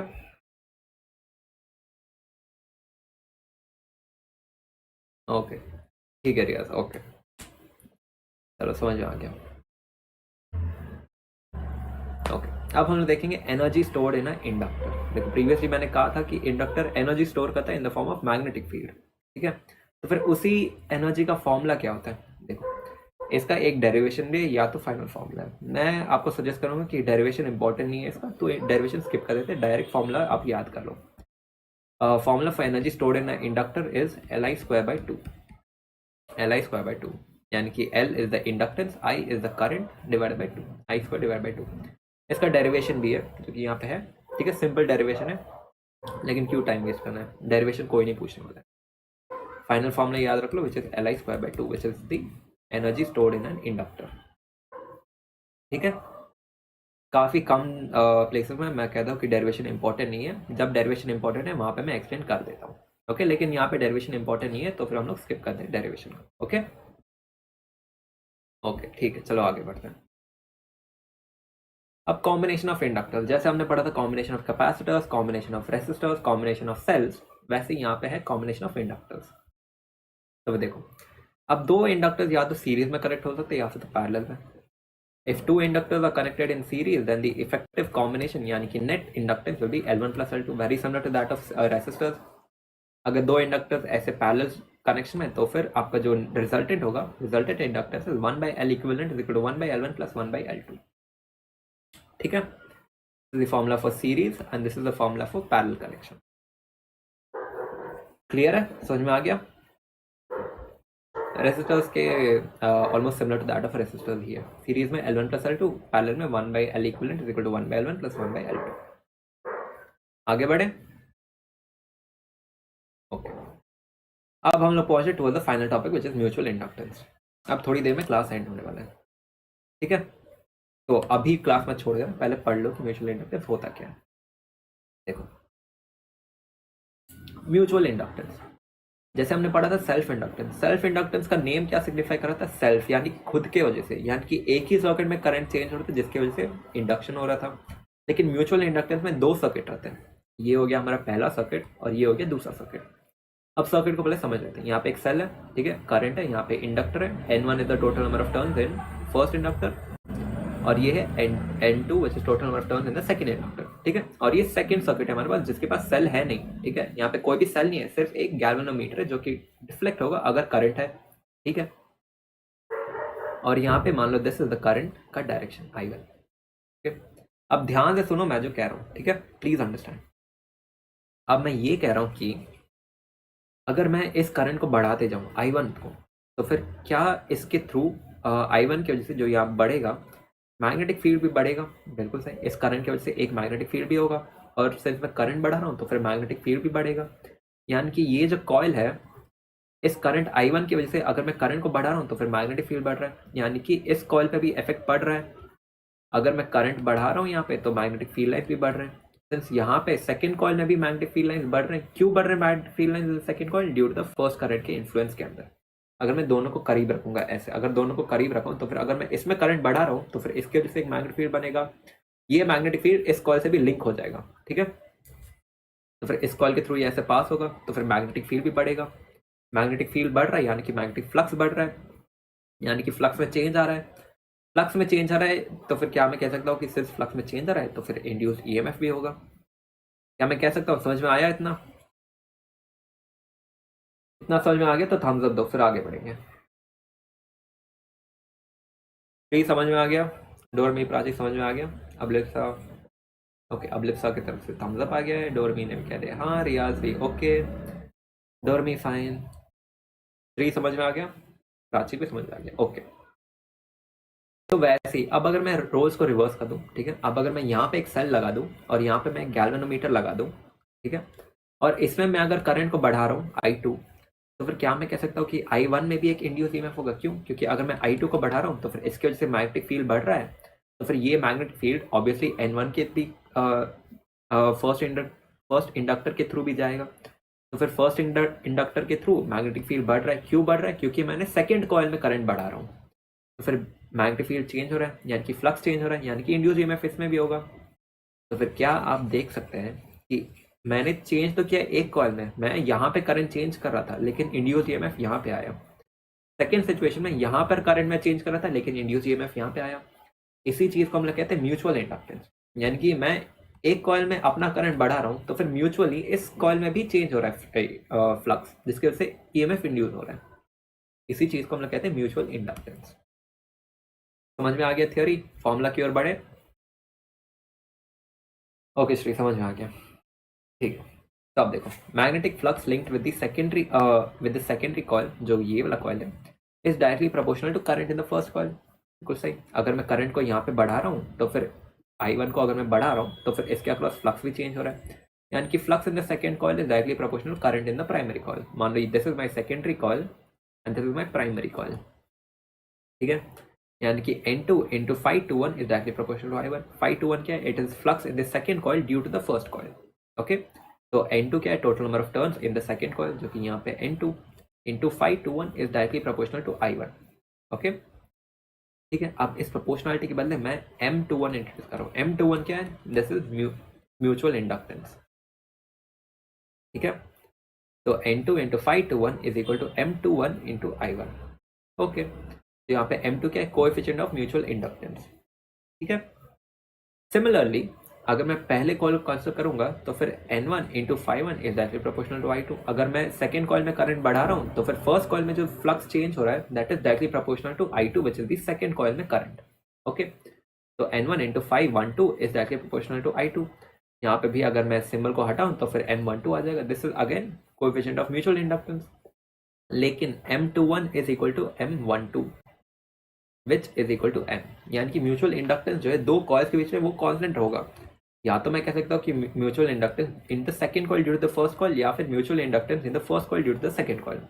दोनों का वैल्यू सेम ही रहेगा, यानी कि M21 is equal to M12 which is equal to capital M मैं कह रहा हूँ यहाँ पे। ठीक है, क्लियर है?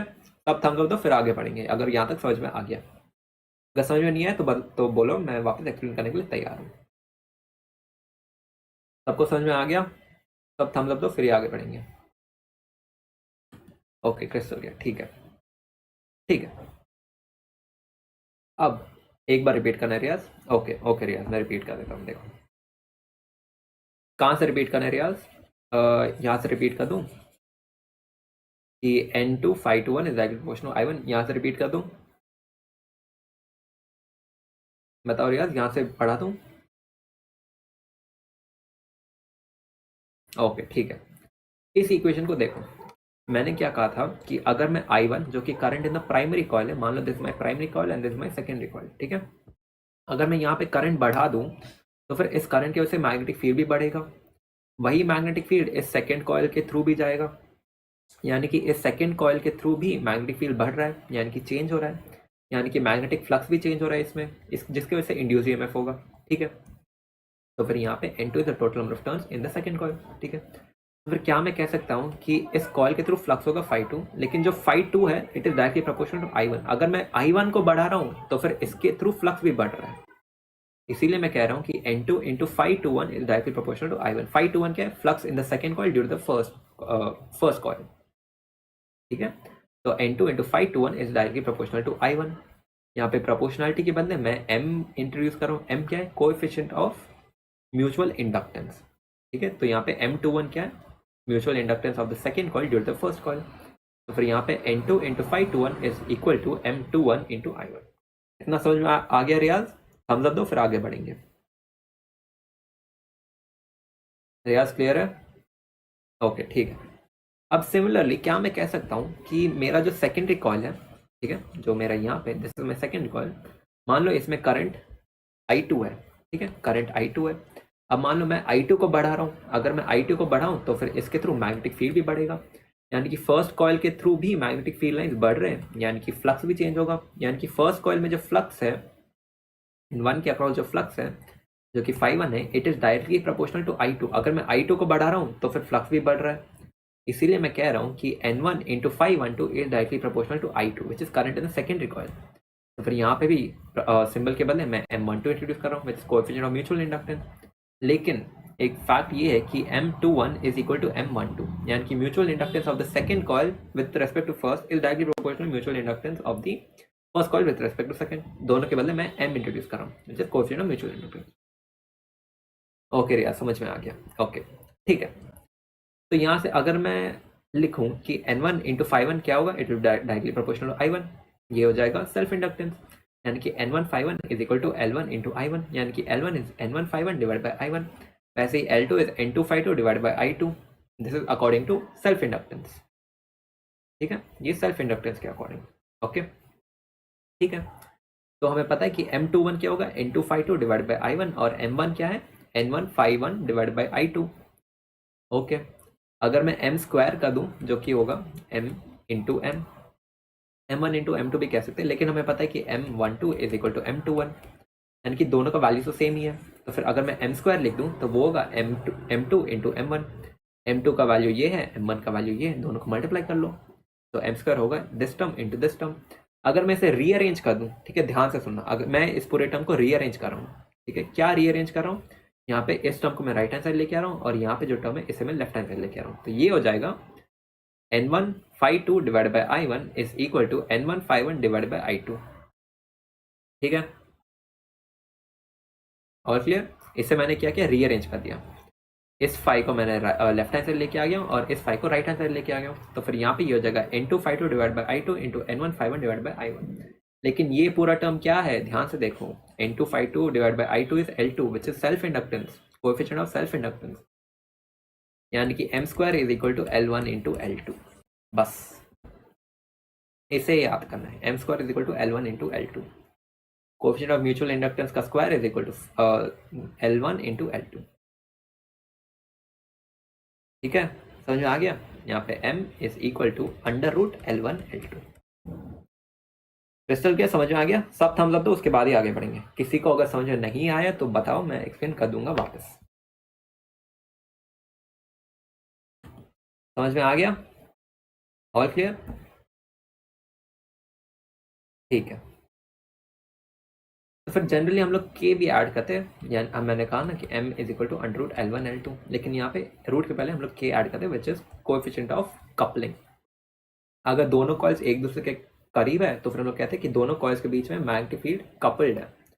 इसलिए जब दोनों कॉइल्स एकदम पास में रहते हैं तो के का वैल्यू 1 रहता है, जो कि जनरली 1 ही रहता है in most of the situation. ठीक है, तो के को हम लोग 1 सब्सिट्यूट कर देते हैं, तो फिर यहाँ पे ये हो जाता है m is equal to under root L1 L2। ठीक है, अगर लूज कपलिंग है तो फिर के का वैल्यू 0 हो जाएगा, यानी कि एक कॉइल यहाँ पे और दूसरा कॉइल यहाँ पे है, दोनों के बीच में कोई इंडक्टेंस नहीं होगा। ठीक है, कपलिंग होगा नहीं इन दिस सिचुएशन। ठीक है, और EMF will be equal to negative m into di/dt और यूनिट होगा अगेन हेनरी। एक क्वेश्चन सॉल्व कर लेते हैं फिर आगे बढ़ेंगे। ठीक है, एक क्वेश्चन सॉल्व कर लेंगे, फिर छोटा सा पार्ट है उसे खत्म कर लेंगे, फिर तुम सबका छुट्टी, मजे करना। ओके, हाँ रियाज, फिर पूरा 0 हो जाएगा। If both the coils are not coupled together then पूरा 0 हो जाएगा। ठीक है, मान लो एक कॉइल यहाँ पे और एक कॉइल यहाँ पे और दूसरा कॉइल आपका यहाँ पे, दोनों के बीच में कोई इंडक्टेंस नहीं होगा। यहाँ पे जो मैग्नेटिक फील्ड है वो इधर तक ही जाएगा, यहाँ तक पहुंचेगा ही नहीं। इसलिए हम लोग कहते हैं कि सिर्फ जब दोनों कॉइल्स एकदम करीब हो, एक यहाँ पे एक यहाँ पे, सिर्फ तब हम लोग कहते हैं कि म्यूचुअल इंडक्टेंस होगा दोनों के बीच में। ठीक है, ओके। अब क्वेश्चन क्या है, two coils are given, what is the mutual inductance between them. ये हो गया हमारा पहला कॉइल और ये हो गया दूसरा कॉइल। अब पूछा कि म्यूचुअल इंडक्टेंस है क्या, इसे कैसे कैलकुलेट है मैं बता देता हूँ। सबसे पहले बाहर का जो कॉइल है, जैसे मैं 1 कह रहा हूँ, अंदर के कॉइल को 2 कह रहा हूँ। ठीक है, 1 की वजह से मान लो करंट ऐसे फ्लो हो रहा है I और इसमें करंट फ्लो हो रहा है I। ओके, अब बाहर की कॉइल की वजह से बीच में जो मैग्नेटिक फील्ड है उसे कैलकुलेट करो। ठीक है, और फिर टोटल फ्लक्स कैलकुलेट करो। ओके, फिर टोटल फ्लक्स को इक्वल कर दो MI के, और M is equal to N phi divide by I। ठीक है, ऐसे ही सॉल्व करना है, सॉल्व कर लेते हैं अकॉर्डिंग टू स्टेप। पहला स्टेप क्या, calculate the magnetic field induction eight the centre. फिर बाहर के बड़े स्क्वायर की वजह से लेट्स स्प्लिट इट, ये हो गया 45, ये भी हो गया 45 डिग्रीज। तो मैग्नेटिक फील्ड होगा mu naught I divide by 4 pi A into sine alpha plus sign beta. Alpha का वैल्यू है 45, बीटा का भी वैल्यू है 45। फिर ये हो जाएगा B is equal to root 2 into mu naught I divide by 2 pi L। ये आपका मैग्नेटिज्म का बेसिक है जो हमने प्रीवियस चैप्टर में पढ़ा था। ओके, अब नेट जो मैग्नेटिक फील्ड होगा it will be due to 4 parts. ये हो गया first part, second part, third part और फोर्थ पार्ट। तो वो हो जाएगा 4 into root 2 into mu naught I divide by 2 pi L। ठीक है, अब सेकेंड स्क्वायर जो कि अंदर की ओर है, अब इसके थ्रू हमें मैग्नेटिक फील्ड तो पढ़ा ही है। ठीक है, तो phi2 is equal to B1 into A2। A2 क्या है, एरिया ऑफ दिस स्क्वायर, इस छोटे वाले स्क्वायर का एरिया है ये। ठीक है, तो flux with the second coil is magnetic field due to the first coil into area of the second coil, B1 into A2। ठीक है, B1 का वैल्यू हमने यहाँ पे कैलकुलेट किया ही है और A2 का वैल्यू होगा सेकेंडरी कॉइल का, जो छोटे वाले स्क्वायर कॉइल है उसका लेंथ L था, फिर इसका एरिया क्या होगा L स्क्वायर। फिर इसे सब्स्टिट्यूट कर दो, this whole term is equal to MI। M क्या होगा, इस पूरे टर्म को I से डिवाइड कर लो तो आपको M मिल जाएगा, coefficient of mutual inductance which is 4 root 2 into mu naught L square divide by 2 pi L। समझ में आ गया? सब थम्स अप दो अगर समझ में आ गया। और ये आपका होमवर्क क्वेश्चन है, calculate the mutual inductance. Homework question का आंसर बता देना टेलीग्राम पर। Okay, crystal clear? और ये है आपका होमवर्क क्वेश्चन। यहाँ पे ये बड़ा वाला कॉइल, ये छोटा वाला कॉइल, छोटा वाला कॉइल का रेडियस है स्मॉल r, बड़े वाला कॉइल का रेडियस है capital R। Calculate the mutual inductance between them. हो जाएगा सॉल्व? ओके ठीक है। अब कपलिंग जो आपको पढ़ना है, देखो कपलिंग जो होगा वो होगा इंडक्टेंस के बीच में। अगर मेरे पास दो इंडक्टर है, दोनों एक दूसरे के अलोंग है, which is along straight path, तो जो एल इफेक्टिव होगा it will B L1 plus L2 plus 2M, mutual inductance का ट्वाइस। क्यों? क्योंकि यहाँ पे जो इलेक्ट्रिक फील्ड जो मैग्नेटिक फील्ड बन रहा है ना, वो सेकेंड वाले कॉइल के साथ कंप्लीटली लिंक्ड है। तो फिर इन दिस केस हम लोग कहते हैं कि L effective is L1 plus L2 plus 2M। लेकिन सेकेंड सिचुएशन में क्या होगा, करंट तो ऐसे होगा, यानी कि मैग्नेटिक फील्ड होगा ऐसे, ठीक है। लेकिन जैसे ही करंट इस कॉइल में आएगा, करंट का डायरेक्शन चेंज हो गया। यहाँ पे current was in right hand side, नीचे current is along the left hand side, यानी कि इस कॉइल की वजह से मैग्नेटिक फील्ड होगा ऑपोजिट डायरेक्शन में। तो फिर in this case mutual inductance की वजह से दोनों ऑपोजिट डायरेक्शन में। तो फिर इस केस में हम लोग कहते हैं कि L effective is equal to L1 plus L2 minus 2M। समझ में आ गया क्यों यहाँ पे प्लस 2M है और क्यों यहाँ पे माइनस 2M है? क्योंकि यहाँ पे हम लोग कहते हैं कि ये एकदम कपल्ड है, लेकिन यहाँ पे ऑपोजिट डायरेक्शन में कपल्ड है, इसलिए L effective is L1 plus L2 minus 2M। Okay. अब ये वाला जो सेक्शन है ना, growth of current and DK of current, आपके सिलेबस में नहीं है, लेकिन आप फॉर्मूला बस एक बार याद कर लेना। Okay, I is equal to I naught into 1 minus e to the power minus t by tau, and this is the formula for decay of current। इस फॉर्मूला को बस एक बार याद कर लेना, ठीक है, क्योंकि ये आपके सिलेबस में है नहीं, लेकिन एनटी है, कहीं से भी पूछ सकता है क्वेश्चन, ठीक है। अब इससे पहले कि आप लोग स्ट्रीम छोड़ दो, सबसे पहले स्ट्रीम को लाइक कर दो, ठीक है। उसके बाद कमेंट करो कि कैसा लगा, और कमेंट में एक और चीज़ लिख देना, विच इज हैशटैग नो डर, क्योंकि एक ही एम है कि फिजिक्स से डर निकालना है, ठीक है। इसके बाद आपको फ्री डीपीपी मिल जाएगा, प्लीज़ उसे जाके अटेम्प्ट कर लेना, ओके। और फिर नेक्स्ट क्लास होगा क्वेश्चन प्रैक्टिस का क्लास, जहाँ पे हम लोग क्वेश्चन प्रैक्टिस करेंगे। तो वो क्लास बहुत इंपॉर्टेंट है। अगर आपको लगता है कि हाँ मुझे सब पता है, तो फिर आओ उस क्लास में अटेंड करके देखो। क्वेश्चन अगर नहीं बने तो फिर सीख लो कैसे करना है। अगर क्वेश्चन बन गए तो well and good, you are prepared for it. और आपका एग्जाम भी है, ठीक है। तो हाँ डोरमी, with that we finish EMI, ठीक है। और रिमेनिंग टॉपिक होगा नेक्स्ट क्लास में। कमेंट कर देना हैशटैग नोडर। और मोस्ट इंपॉर्टेंट क्वेश्चन,